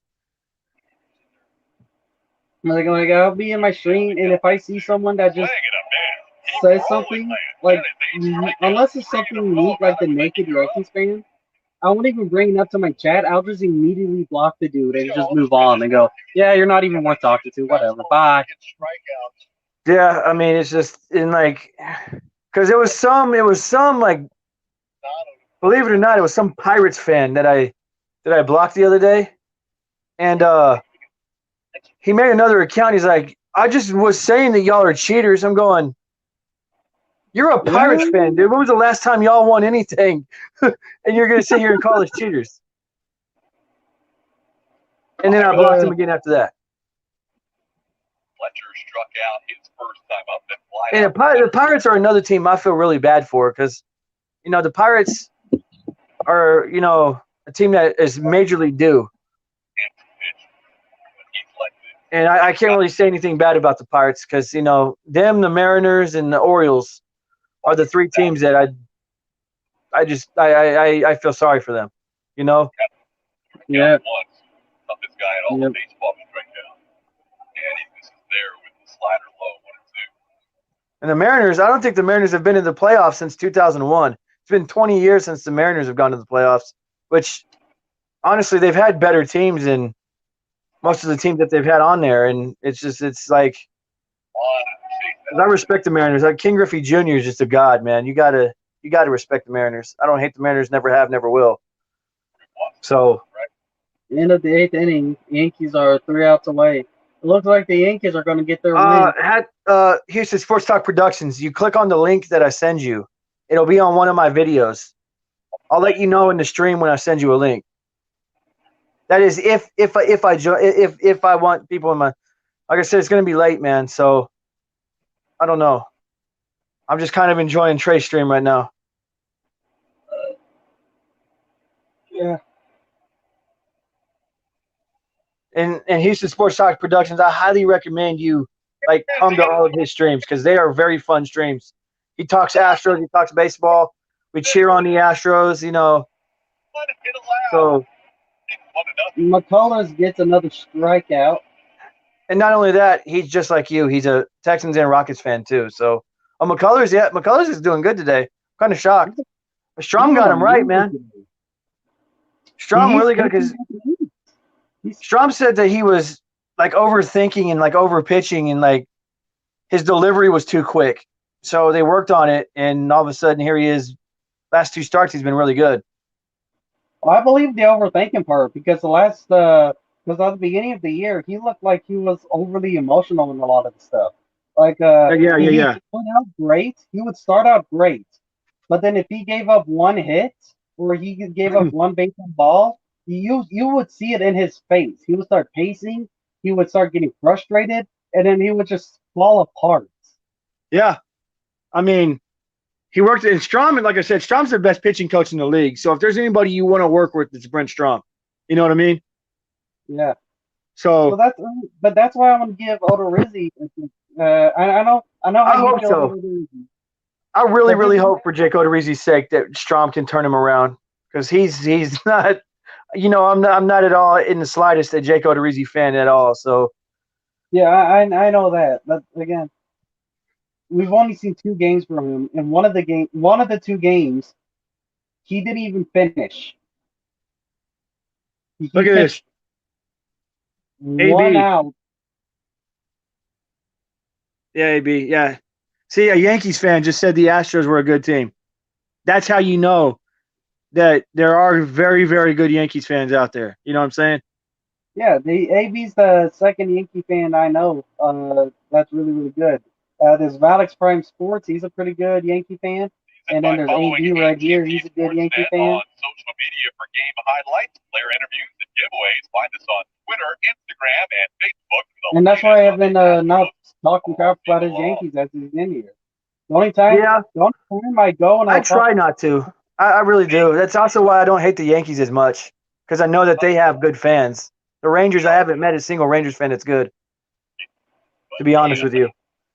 I kind of wish what I kind of want to do is I want to get a fan from every one of our division rivals so that I can do videos with them. Oh, that would be fun. That would be fun, but little controversial, but fun at the same time. You know, that's first pitch out. Still 0-1 Astros. Twitter Tuesday, presented by PNC Bank, Candace. I bet 9-year-old. Yeah, what outside of wrestling? Okay. Bullpen is a whole lot better. Bullpen is great. It's just mismanaged. Yeah. Stanek is one of the best relievers there is. I am a huge Stanek fan. I know you are. He is good. He is good. See, like me, I'm like, you're with Stanek like I am with Javi. You know what I'm saying? Yeah. Stanek is. Oh man, he's a great pitcher, and I haven't. This is like, I haven't seen much of him, but I already love this dude. And then Emmanuel should be a starter, but he's in the bullpen, and he only comes out once every blue moon. He came out behind Jake Odorizzi, the game where he only pitched one out, and he went behind Jake Odorizzi and pitched a full game. AB, I don't like Jake Odorizzi because of the 10.46 ERA, and he's wearing 17, which I don't know if you're aware, AB, but 17 belongs to a very legendary Astro and Lance Berkman, and that number should be retired very, very soon. So that's why. 17 should have been retired. It should have. I can't believe the Astros even let him use that number. They said he picked it out. I can't believe they let him use it, man. It makes no sense. For picking out the Astros, I don't blame him for picking out the number. He probably doesn't understand. But like, why would the Astros? Yeah, I'm more mad at the organization than him for that number. Pretty good as an Astro, AB. No, he's arguably him. He's one of the top 3 switch hitters ever. Chipper Jones, him, and Mickey Mantle are about the 3 best switch hitters in the history of baseball. And also, I hope you know Lance Berkman was a Yankee for half a season too. So, if anybody should know how to respect Lance Berkman, it should be y'all. Oh man! But yeah, Lance Berkman was more than pretty good as an Astro. He was an absolute beast. That grand slam he hit in the playoffs, the same game that Adam LaRoche hit a grand slam in, I'll always remember that for the rest of my life.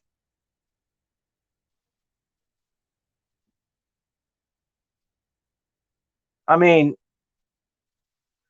AB, it is what it is. Where did he go? He must be. He'll come back in a second. It happens sometimes.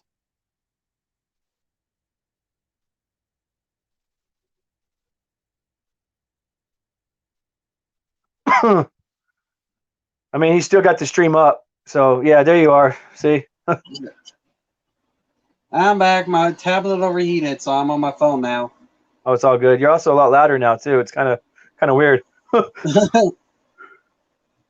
But yeah, Lance Berkman was special, man. He really was.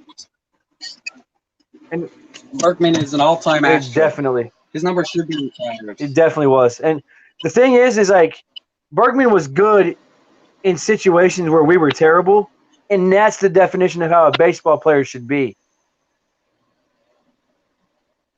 Like when other guys weren't contributing, Berkman was contributing double. That's the thing I liked about Berkman. Yep. And also Berkman. Oh man, I can go on all day about how good Berkman was, man. He's Astros royalty, if you know what I mean. Yeah, along with Biggio. Biggio and Bagwell, yeah. Man, can you believe we had Bagwell third and Berkman fourth in our lineup at one point? That's like incredibly good. Biggio, leadoff, Bagwell. Biggio, Bagwell, and Berkman all together. I know, man. How did we not win several World Series with those three? We got unlucky, man. Yeah, we did. You're right. We can't blame our pitching. Our pitching was amazing. But if you go to the World Series, our bats got cold when they were needed the most. Yeah, you're right. And see, 04 too. 04, man, our top 5 hitters were it was Berkman, Beltran, or it was Biggio, Beltran, Bagwell, Berkman, and then Jeff Kent. And Jeff Kent was a beast on his own too. So 2004, I don't know what happened to us in 04. And not to mention, we also had Roger Clemens and Roy Oswalt and Andy Pettit, and those teams were really good teams. Those were fun teams to watch. You know what I'm saying? Yeah, I know. I know what you're saying.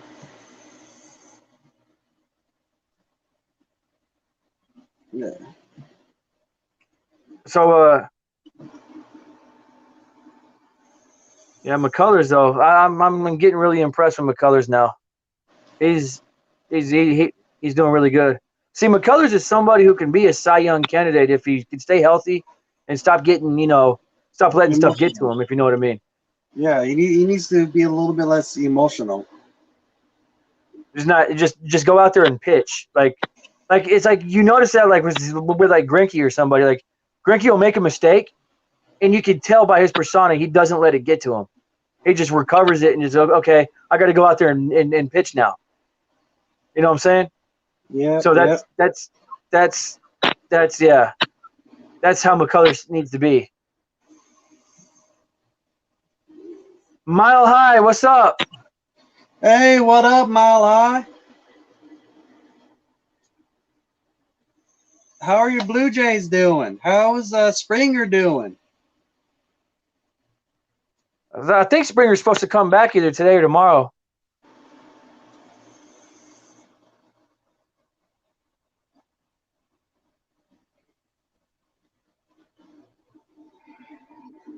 In a way, I'm kind of glad we didn't face Springer because I got a feeling Springer would have got us. If you know what I mean? Messed us up. Exactly. I'm afraid. I'm really afraid he would have, gotten to us. So I'm kind of glad we didn't face Springer. Bondi is in the house. No, he's still hurt. I thought he was supposed to come back today, Mile High, or tomorrow, isn't he? They said he was supposed to come back right after the Astros series. Apparently not. When he was doing the pregame interview the other day in Houston, he looked pretty good. Like he didn't look like he was in any pain. So, but then again, looks can be deceiving too. So, I gotta go put my phone on the charger. I'm not gonna go anywhere. I'm just gonna put my phone on the charger real quick. All right. I gotta go put my phone on the charger. I'm not gonna go anywhere. I'm just gonna put my phone on the charger real quick. All right. How long have you had this on, Mom? I'm gonna mute it because it's gonna throw me off. What? More water in there. Yes. Okay, Mom. Yeah, I'm kind of in the middle of something. Sorry about that, Trey. No, that's cool. Hey, family's cool. Nothing wrong with family. Let's see. No, I don't want to close. Oh, thank you, Mile High. Yeah. And it's the end of the 6th inning. The Astros are leading 1-0. Man, it's only the 6th inning, bro. Holy moly! It feels like it should be the 7th or 8th by now. Yeah, we're going into the 7th inning. It's almost the 7th inning stretch. It's only 1-0. It's almost time for Take Me. Oh yeah, our favorite part. Our favorite part. Take Me ball game. Stars and Stripes are big and bright. And what's the third song they play? We're supposed to play everything. God Bless America, right? That's the third one? Yep. There you go. Yep. I don't know if you It got deleted, but I tried to show the World Series when the World Series in the 2017 World Series when they were doing the seventh inning stretch. I thought it was cool. I'd never seen Minute Maid Park so packed and everybody singing Stars and Stripes and God Bless America and all that. It was pretty cool. It was somebody's video from when they went to the game. It wasn't mine. I asked them for permission to use it though. So, but YouTube took it down. This land is your land. This land is my land. From California to the New York's island, from the redwood forest to the Gulf Stream waters. This land was made for you and me.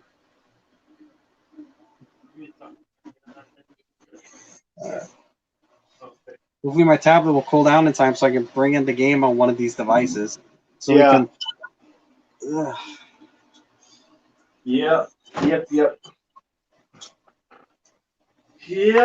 I just can't believe it's only the sixth inning, man.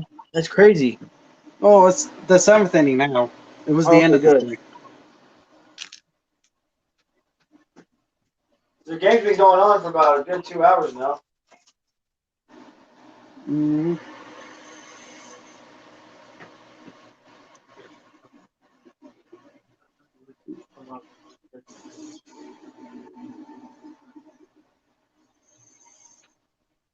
Kyrie Irving rolled out after hit to the head.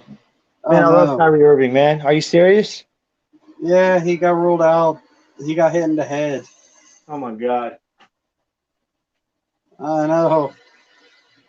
The only reason why I read that is because I know you said you like Kyrie Irving, so I thought, you might as well hear this. I just like the way he thinks about, he's just real. He's a real person.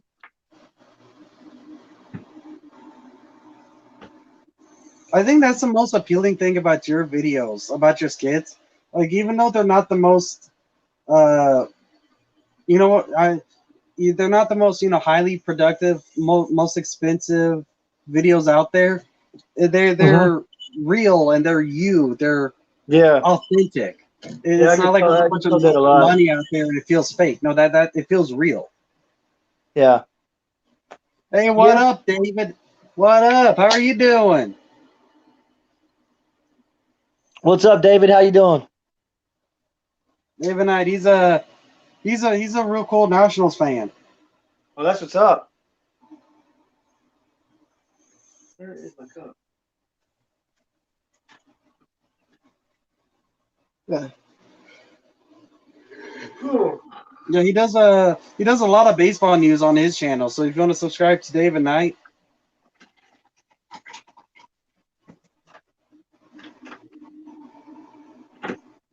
That's the thing. I don't understand how you only have 262 subs, man, because you have a lot of people that come and support you. I know. I've never understood that.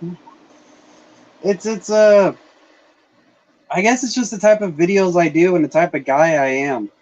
I'll have a lot of people who come in and they'll enjoy my stuff, but they aren't Astros fans, so they won't commit to it or stuff like that. It's just it's like I target a very specific group of people, and I just haven't reached that core audience yet.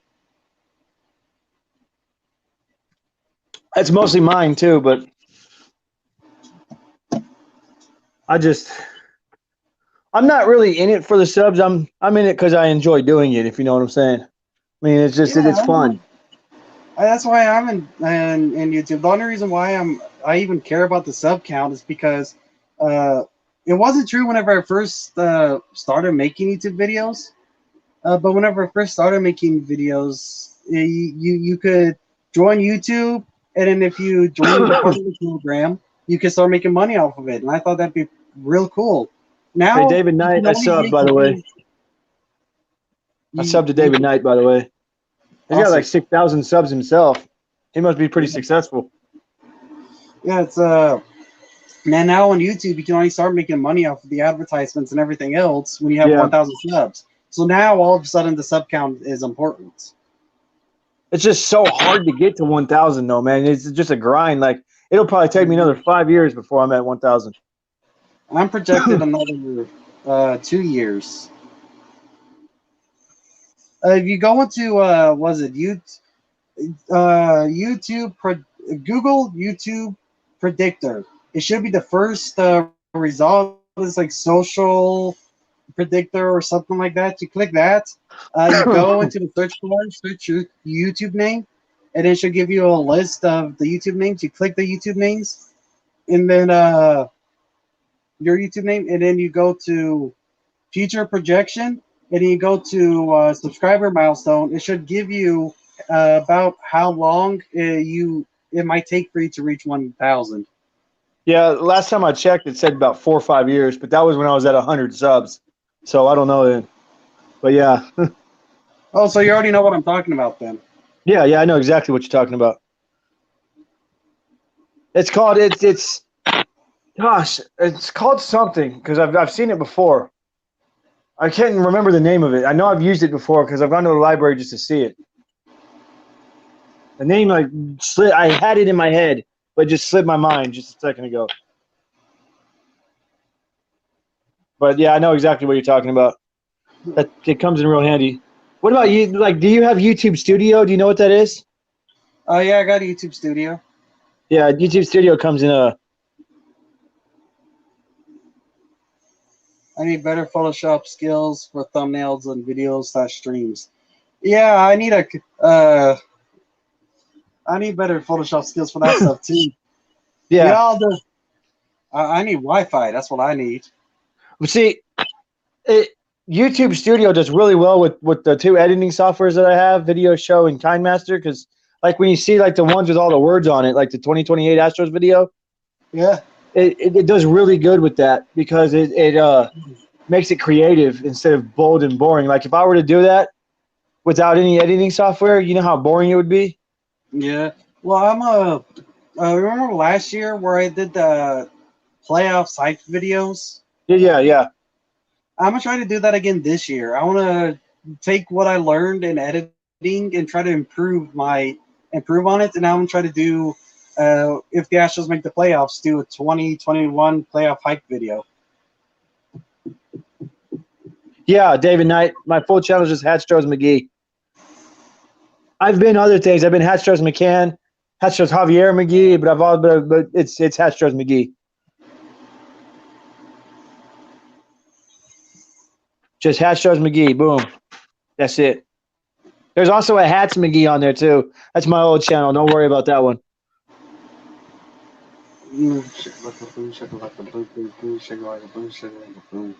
So are we at the bottom of the 7th yet where we can sing our songs yet?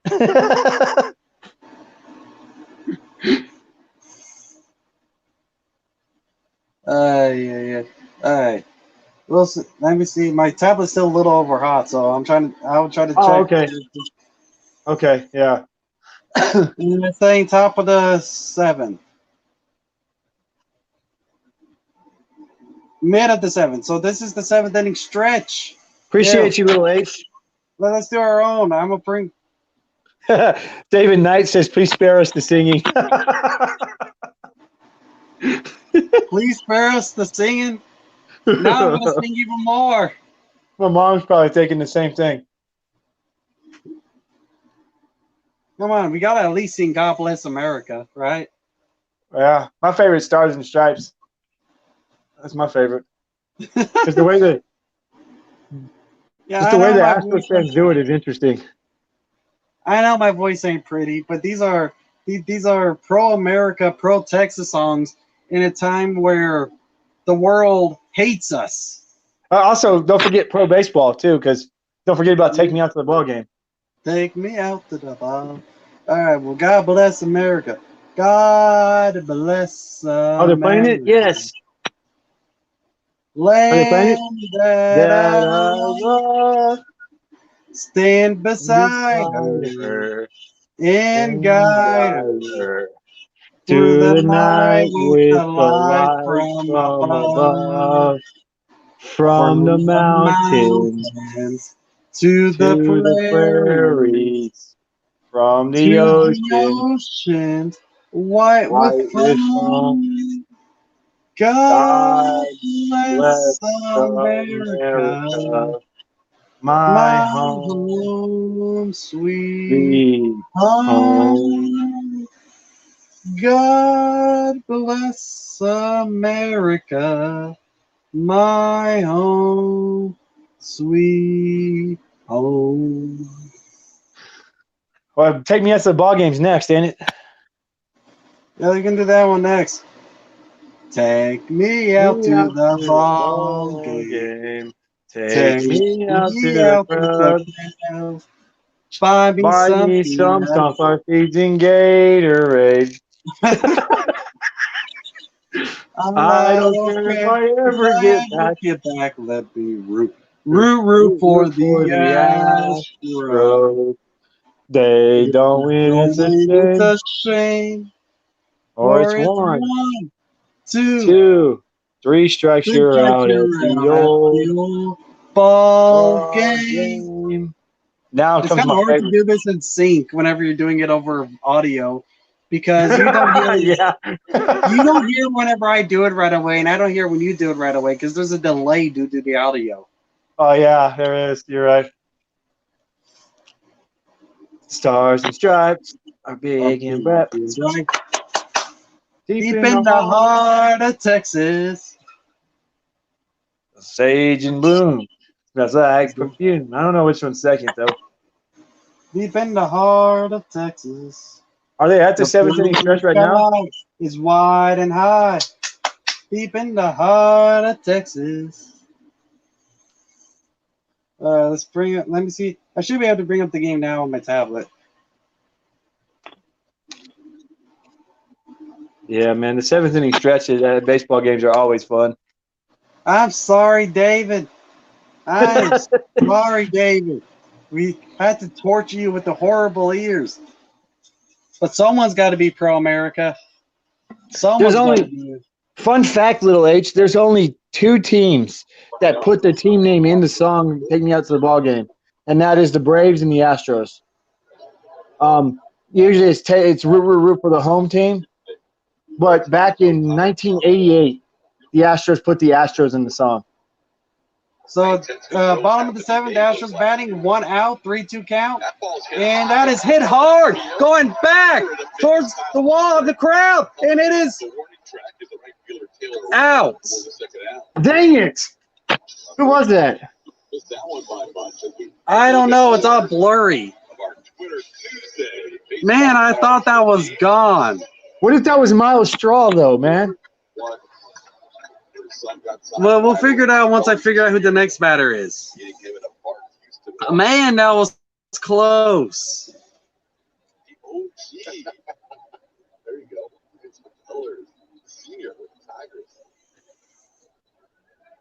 No, I don't think that was Straw because Straw's batting now. That was Tucker. Hey, Mike Trout's not playing today? What? Mike Trout's not playing today? Mike Trout is. He was in the outfield. Oh, because Little H was asking me where he was, or was asking us where he was. I'm like, oh, pretty sure he's playing today. Yeah, he's playing. Like they'd be stupid to bench Mike Trout for no reason. It's a 1-0 count to Miles Straw. 2 outs. Man, I thought that was John. I seriously thought that ball was gone.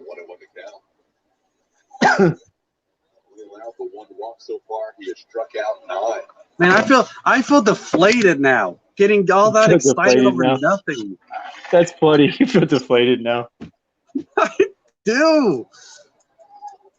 I'm at 352 subs. I hit 350 subs today. It's a 1-2 count. Shohei Ohtani's still pitching.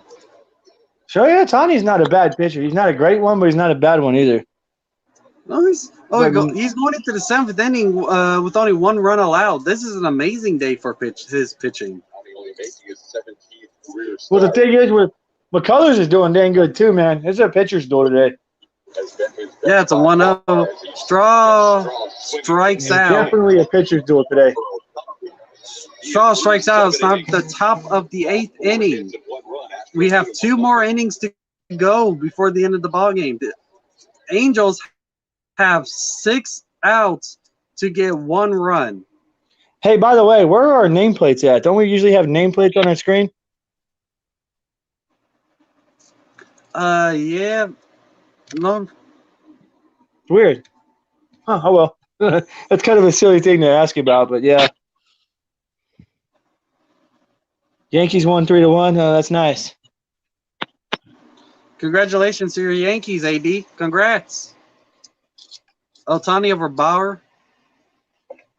Any time of the day. Bauer. All day long. All day long. I can't stand Trevor Bauer. All day. Yeah, Bauer was caught cheating this year. I can't believe I'm saying this, but I would take Jake Odorizzi over Bauer. What up, Mile High? Jake Odorizzi, Joe Kelly, and Mike Fiers over Trevor Bauer. No, I don't know about that. I don't know if I'm going that far. Look, Mike Fiers, really? Mike Fiers? Mike Fiers, no, but Joe Kelly and what's his name? Jake Odorizzi, yeah. But I'm not a big Joe Kelly's an idiot too. I really can't stand Joe Kelly. Biggest hypocrite I've ever seen. I was at the Astros and then makes a crybaby face when he was on the 2018 Red Sox. Makes no sense, you know what I'm saying? It's just ridiculous. Yeah. Hey, that's how people be sometimes.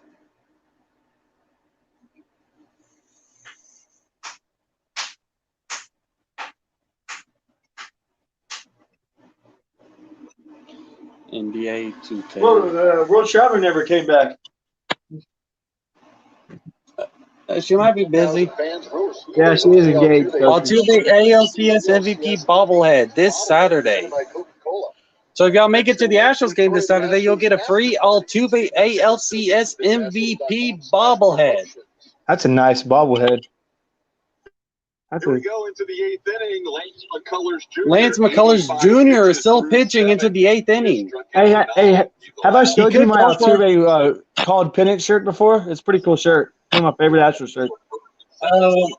I don't think I have. You have. I haven't seen it. See if I can go show you real fast. It's really cool. Altuve gets it, throws it to Gurriel for the first out of the inning. 1 out, top of the 8th.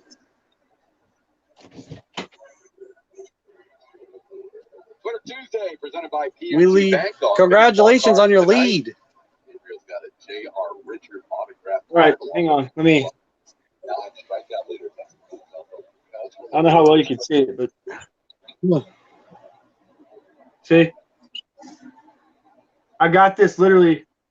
He hit the home run. Pretty neat. That was a back to the wall. Taylor Ward. Also, the Angels have tied it with a solo home run. Oh my God! Are you kidding me? No, I'm not. I wish I was. Oh my God! The Angels have tied it. Oh my God! Oh man! It's too blurry. I don't even know who got the fastball. McCullers has pitched way too good for us to blow this game. Tucker really tried to get it. He tried. He extended himself. It was pointless. Tucker tried. It's whoever's number 3 on the Angels.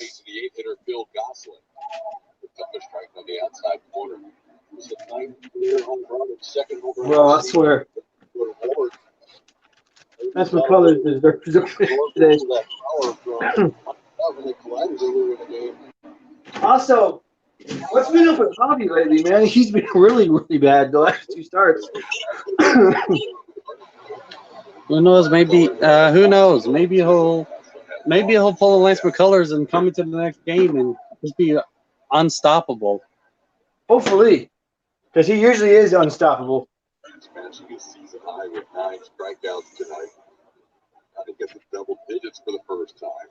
Every non-Astros fan I've heard has said good stuff about Christian Javier. So they know how special he is. You know what I'm saying? I mean, McCullers is special too, though. I mean, there's a reason we gave him that 5-year extension. You know what I'm saying? It doesn't happen to just anybody. I just wish we'd re-sign Correa already. For each side, Kyle Tucker. It's a 2-2 count. 1 out. That's fouled off down the third base line. As excuse me, I'm coughing. Oh no, you gave me the virus that we're not allowed to say on YouTube, otherwise we'll get taken down through electronicness. Because as we all know, it travels through electricity. Because that's how viruses work.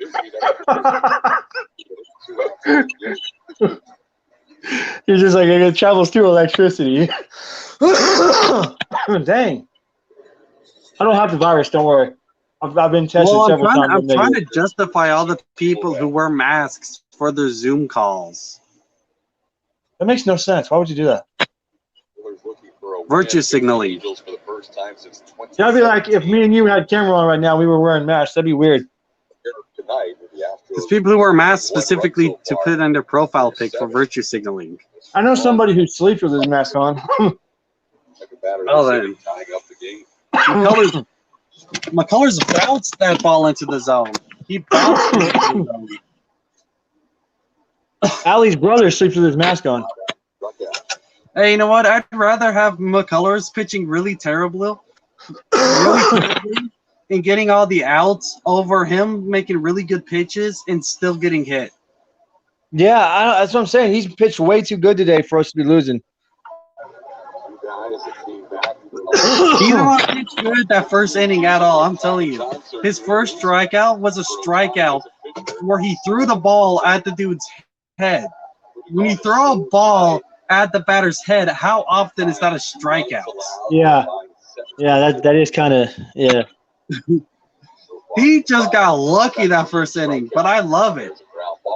Altuve, ground ball to Altuve, to Gurriel. It's out number 3. I just love how lucky McCullers has been getting.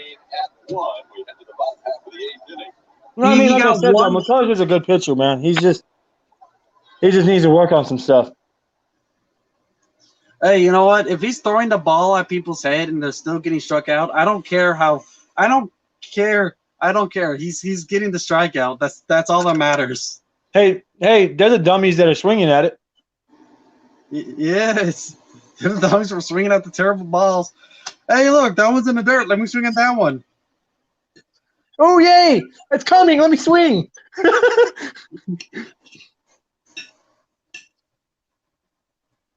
That's like when I was in Little League. They said, "Hey, make sure you try to swing at everything." So I used to go out there swinging at everything. And you're like, "Well, why are you swinging at everything?" I'm like, I'm just doing what you told me to do. No, whenever I was committed to because you know how batters get into those moments in an at-bat where they're just going to swing at something no matter what it is. Yep. When I did that in high school, here's the thing. I didn't strike out. When I got out, it was a ground out or a fly out. I was a very good contact hitter. Me too. I was not exactly a super power hitter. I liked power like Straw did. But I could get the bat on the ball, and I could get on base. I was very fast like Straw. Okay? I had what they call line drive power. But, yeah, I could hit it out a little. I hit 2 out. So, I mean, it was not like I couldn't hit it out. But I've gotten triple. Okay, this is how fast I was and how good I was at base running. I have on record in high school an infield triple. That's cool. An infield triple. Okay, it was so funny. And then whenever I went to at bat again, I've got so many, and I did it off a bunt. Really? Yes. What happened was I got the bunt. I ran to first. They overthrew. I made it to first before they threw, but they overthrew. And so I ran to second. They overthrew second, and then I ran to third. In high school, I was a pretty decent hitter. I was great. I was a really good. I did strike out. So whenever I got into those moments where I would swing no matter what, I swung and I would hit the ball no matter what.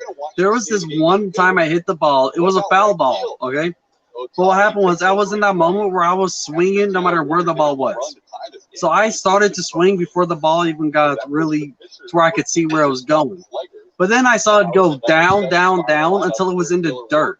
So I was swinging at air until I literally went to my knees, leaned back, and whacked the bat up through the dirt to hit the ball.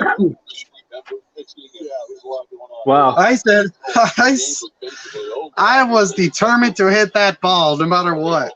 Let me tell you, see, I was like you. I had speed.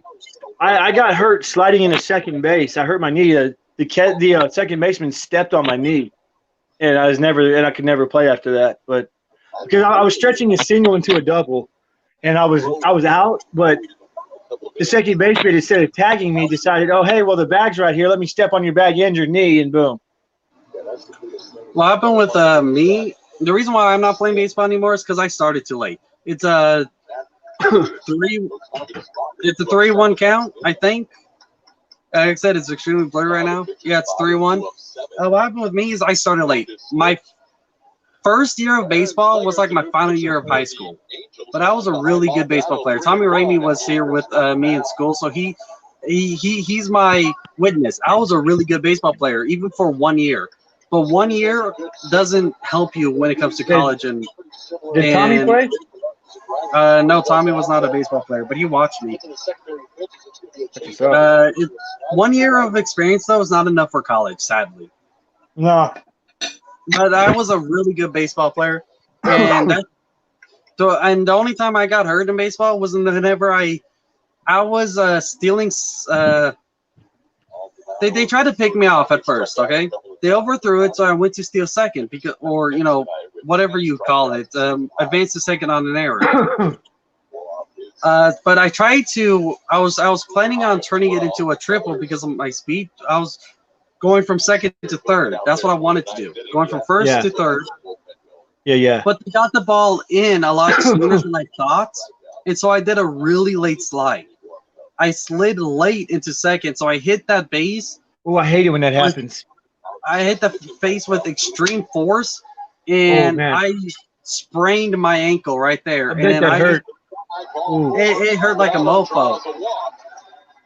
Oh, man, I bet we got a sounds like that hurt. ball with a runner on first now.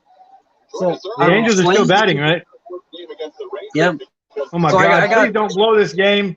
Please don't blow McKellar's beautiful start. And so I ran into that second base. I hit it. I got sprained ankle. And you know what the worst part was?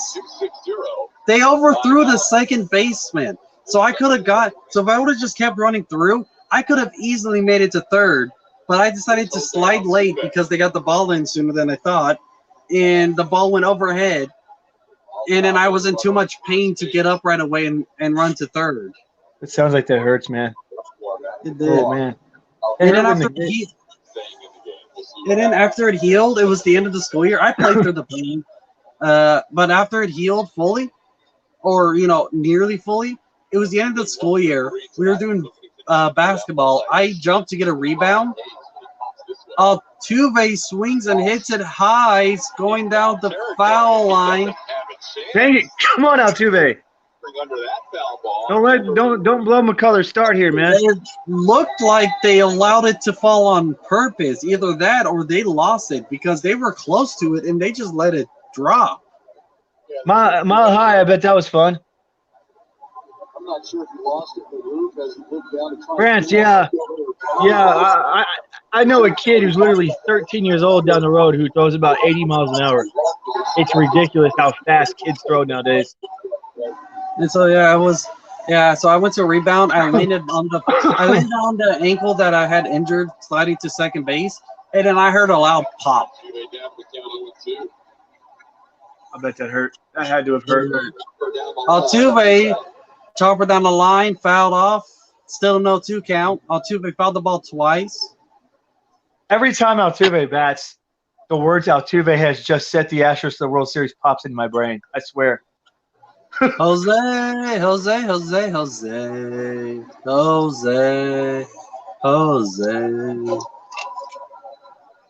Yeah, but I mean, as soon as I did that, the people in the Astros Stadium, Minute Park, are singing that.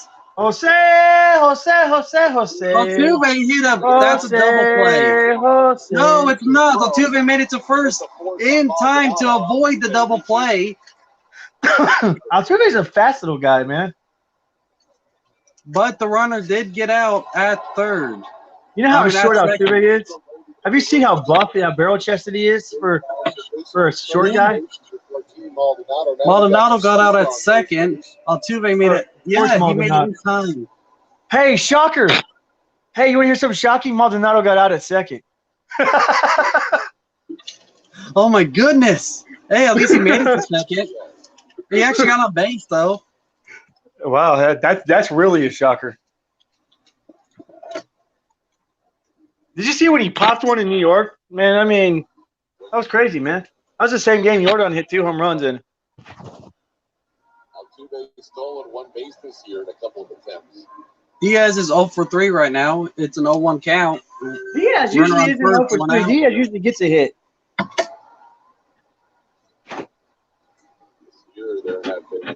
Diaz is a very, very good pesky little player. I'm glad we have Diaz, you know? Yep. Diaz is a good player. He comes in major handy. He's a really good backup.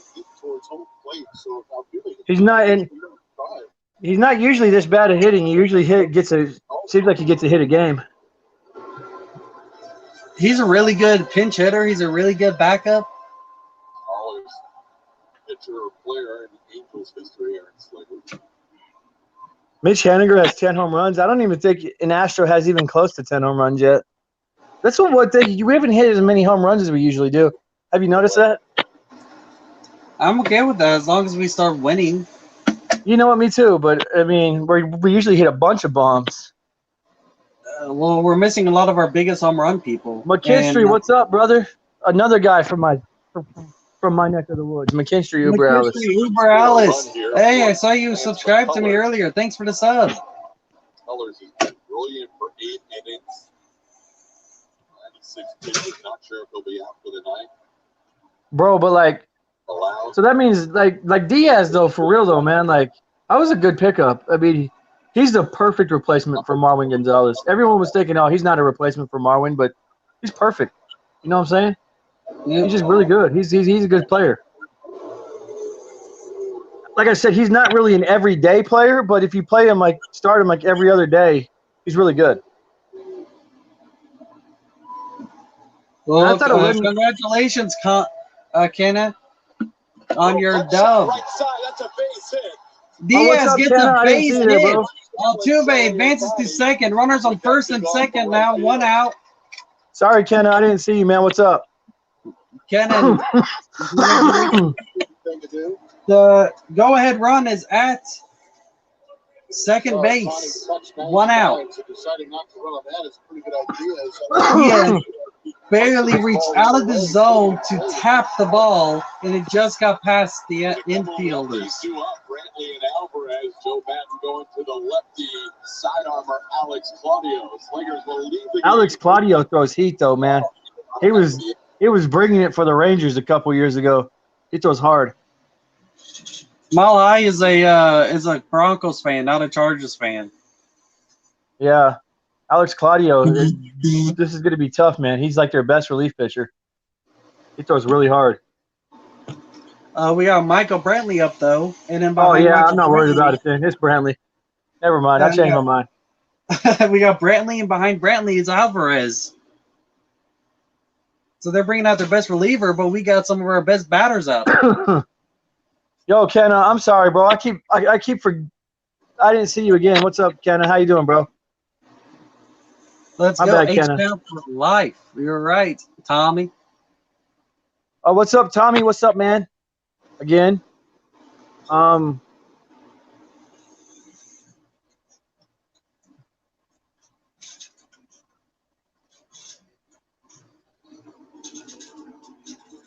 Yo, so Kenna, y'all won today, huh?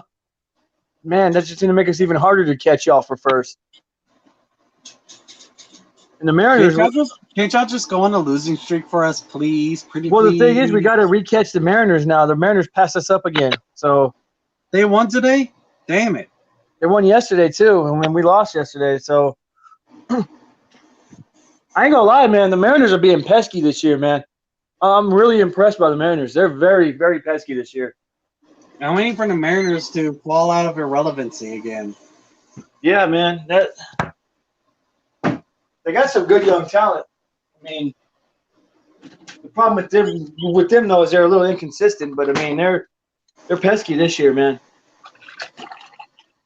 T-Mobile coverage cam downtown Houston tonight.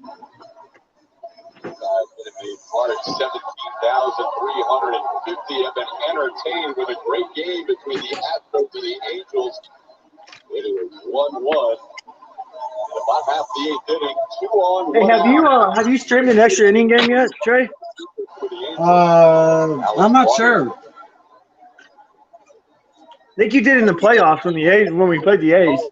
Oh yeah. When the playoffs, I think I did. But this year, I don't think so this year. Man, I'm tired. Yeah, I'm definitely going to be going to sleep after this game. Michael Brantley, runners on first and second. That's a ball on the inside.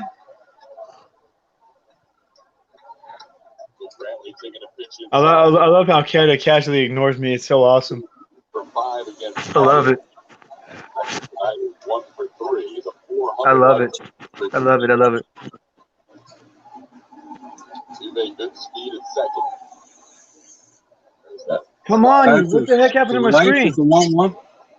My screen went white. What the heck? I don't know. Yeah, I'll be right back. Hang on. If I leave, I'll come right back. All right.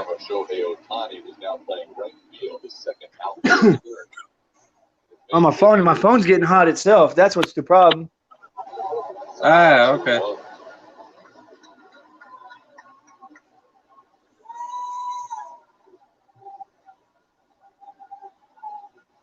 3 on the right side against Michael Brantley. And as good as he can put the ball in play the other way, if he throws him that slider on the outside part of the plate, he's got a big space. Yeah, that spot at shortstop's got to look very good to Michael Brantley. You're right. His ability to shoot the ball all over the ballpark is comparable to not many in the big leagues, but if he has enough time to see the baseball and his hands stay back, he could have a real shot at hitting the ball through that area.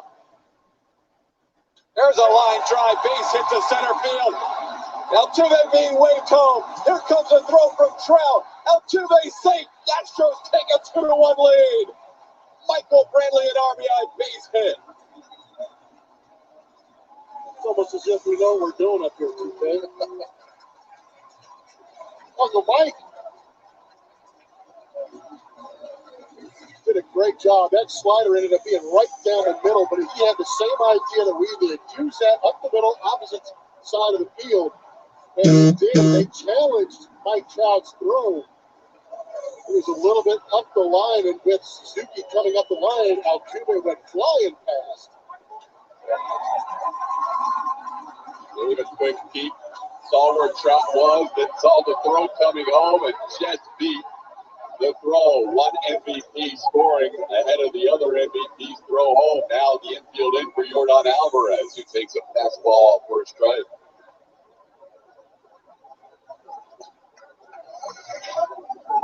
Here's that pitch on the match from Supermo. Slider just stayed right out over the plate, and Michael timed that up beautifully. The base running too, by the way. Everybody gaining 90 feet, runs to second and third, forces that infield in on Yordan. Ground ball with the infield in. Alexis Diaz coming home. He'll be in the rundown, and Diaz will be tagged out. Nowhere for him to go with Brantley advancing to third.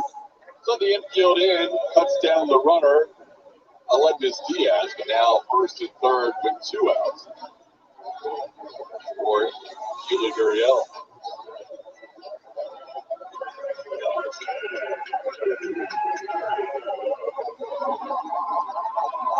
Astros would love to pick up one more run here.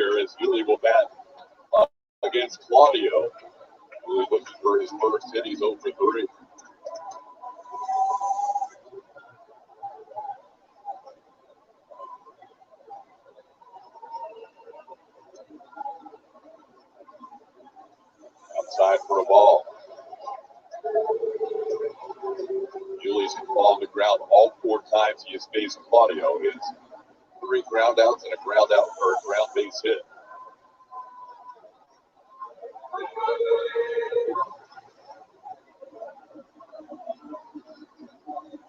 Just missed the outside edge, 2-0.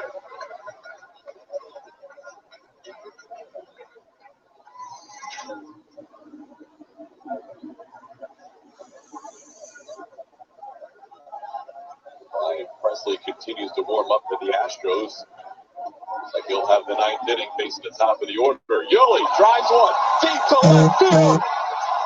3-run home run.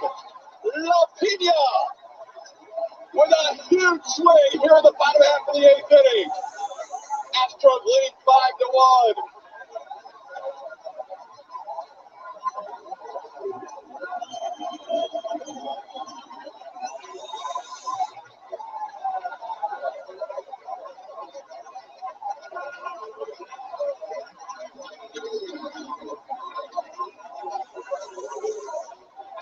Julie did a great job of staying back. Gets out some audio. It is so hard because it just seems to be hanging out there, never getting to home plate. But Julie's staying back. We've seen him hit anywhere from 100 miles an hour, now at the low 80s out of here. He has been covering everything this season and getting huge hits for the Astros. A game separator in the bottom half of the 8th inning off the bat of Julie Gurriel. We'll have a pitching change. It's now 5-1 Astros.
A 3-run home run off the pitch from Alex Claudio. This game, which was tight all game long, goes from 2-1 to 5-1 with one swing of the bat. I wish there was a way for me to explain this day and age where the average fastball velocity continues to jump, how hard it is to stay back on 73, 74 and put up numbers. But when you have the 2 Cubanos in this game, it's on. They're good for an extra run per game for the Astros. 5.99 compared to 4.95 when they're not both in the lineup. That helps the winning percentage a little bit. New pitcher is literally a new pitcher. We've seen him before, though. Noe Ramirez just joining the team today for the Angels. Yeah, Noe's had plenty of opportunities against the Astros in the past. This will be his first appearance in the big leagues in 2021. Angels were a little short in the bullpen, so the 2 guys that pitched last night, Junior Guerra and Jose Suarez, sent out. Guerra goes on the injured list. Suarez back to AAA. And Jaime Maria and Noe Ramirez recalled and selected from AAA Salt Lake. Noe has thrown in 24 and a third innings against the Astros, giving up 2 home runs and a 3.7 ERA. And he has missed on the first 3 pitches here to Carlos Correa.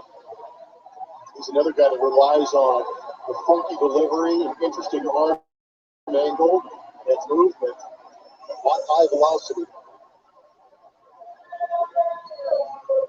Looked like Ramirez was going to be with a different team this year. He was with the Reds in spring training.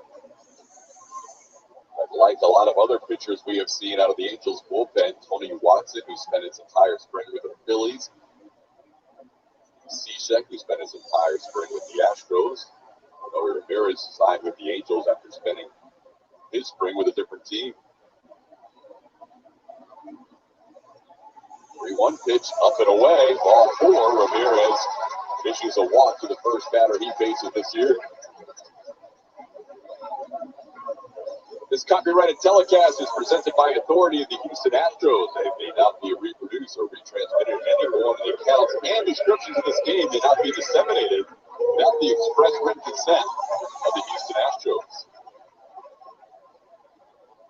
Here's Kyle Tucker, who has walked, hit a home run, and flied out to right. Tucker's home run, the only run allowed by Shohei Ohtani.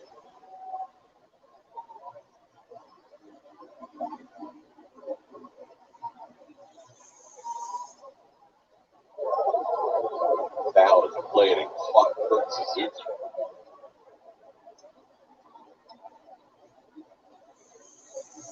As Ryan Presley continues to warm up, it's now a 4-run game. It's not a save situation anymore. It's McCullers Jr. He is sitting at 96 pitches. Let's see where this one caught Suzuki. And all around. As you say, pick a leg. It appears that McCullers' night is over, but you wonder if the Astros would stretch out the lead any further if Lance would get an opportunity to get his first complete game since his rookie year. Just worried about the mental aspect. Did he check out? But he went back in the dugout. Would he be able to regroup? I would say if he dangled that CG carrot in front of him. I'm with you on that. I'm thinking the same thing. No doubt about it. Knowing Lance, you wonder if he kind of perked up a little bit, maybe went down as strong and said, hey, I still feel pretty good. Loose. Yeah. I've gone more pitches than this in my last 3 starts. 106, 111, and 105 his last 3. Tucker with an 0-2 count. There's a sharply hit ground ball into the shift, though. Blumped by Rojas. His throw is wide and heading to third with nobody covering. Smart play by Correa.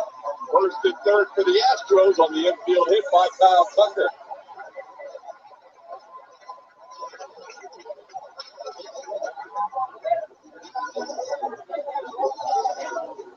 It's good to see Kyle Tucker getting some base hits.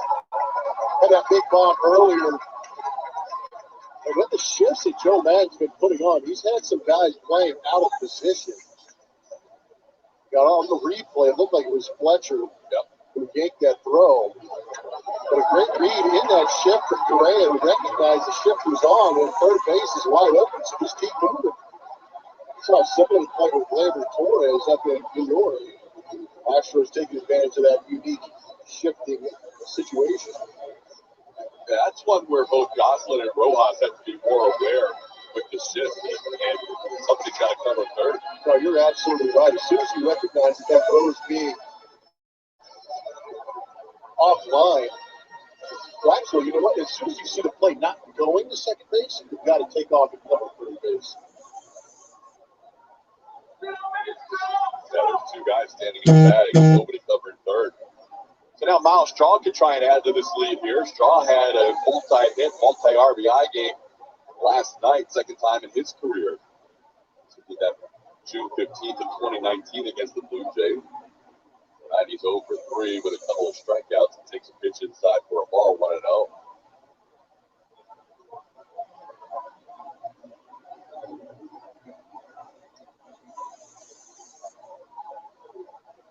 Walk to Carlos Correa, an infield hit by Kyle Tucker. The rest of this inning is Noe Ramirez. Nobody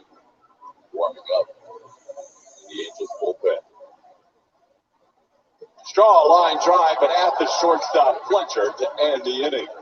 But a big eighth inning for the Astros. They put up a 4 spot. Michael Brantley put him ahead, and Yuli separated things with a 3-run home run. It's 5-1.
On AT&T Sportsnet is presented by Ford. Built Ford proud, built Ford tough.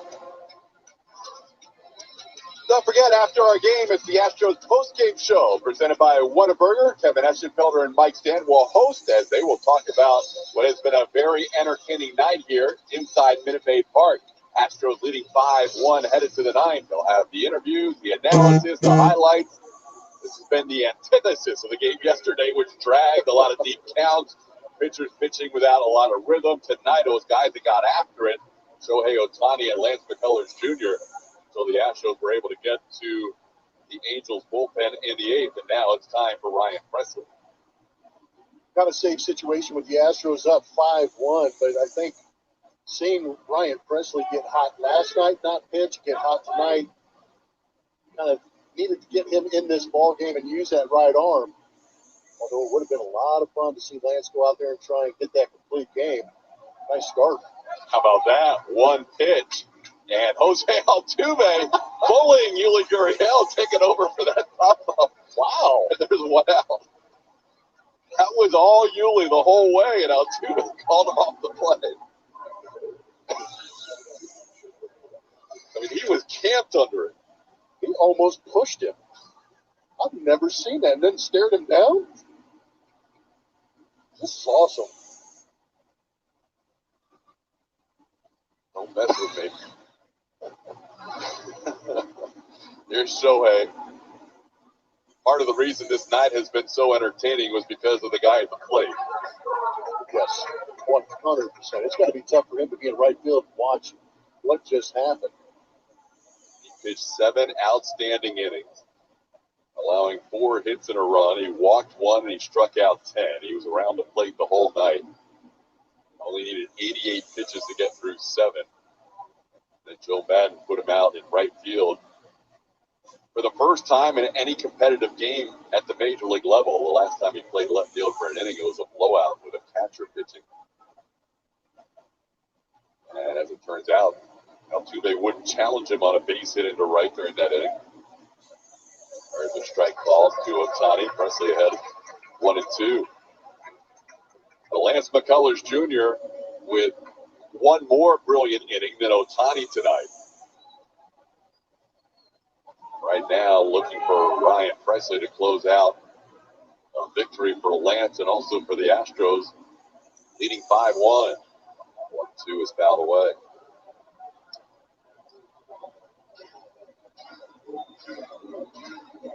The other factor in that 8th inning for the Angels is both Mike Myers and Raisel Iglesias had pitched 3 nights in a row, so they used a little different combination of pitchers in the eighth that maybe they would normally if their bullpen was fully rested. Good call. Astros have their closer available tonight. He warmed up last night, didn't get in the game. As he misses to Ohtani, it's 2-2. Final line on Lance, 8 innings, 3 hits, 1 run earned.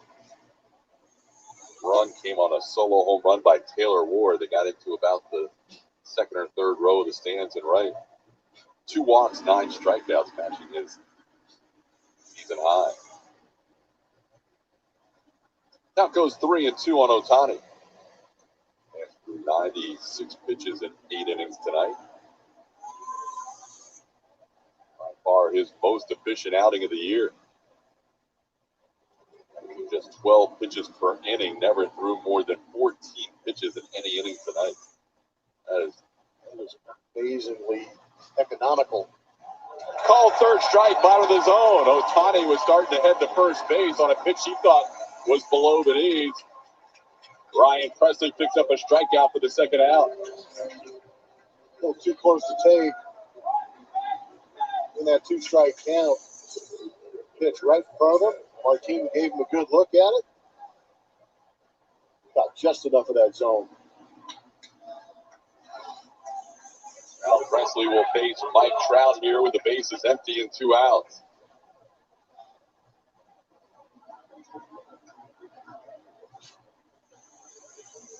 Trout 0 for 2 with a walk, takes a called strike.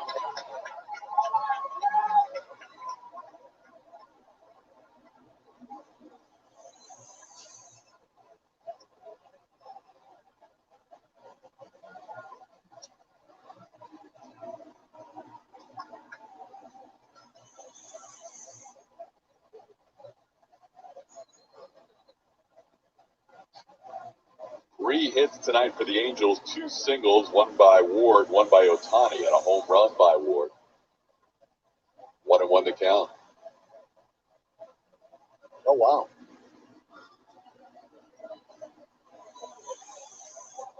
Did a good job of getting all the Astro ones. Nice. Appreciate you.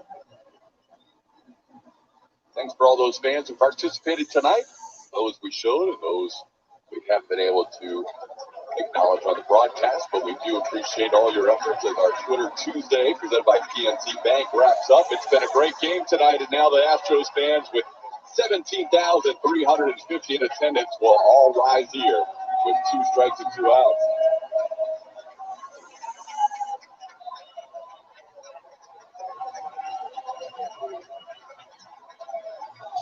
McCullers looking for his first win against the Angels since 2017. And Presley delivers. Ball into center field, pretty well hitched, drawing the move, still going back. He'll make the play in front of the wall. And the ball game ends with a deep fly ball at the bat of Mike Trout. Run down by Miles Straw. 1-2-3, 9th inning for Ryan Presley. Astros win it 5-1. Lumber, this was a fun game.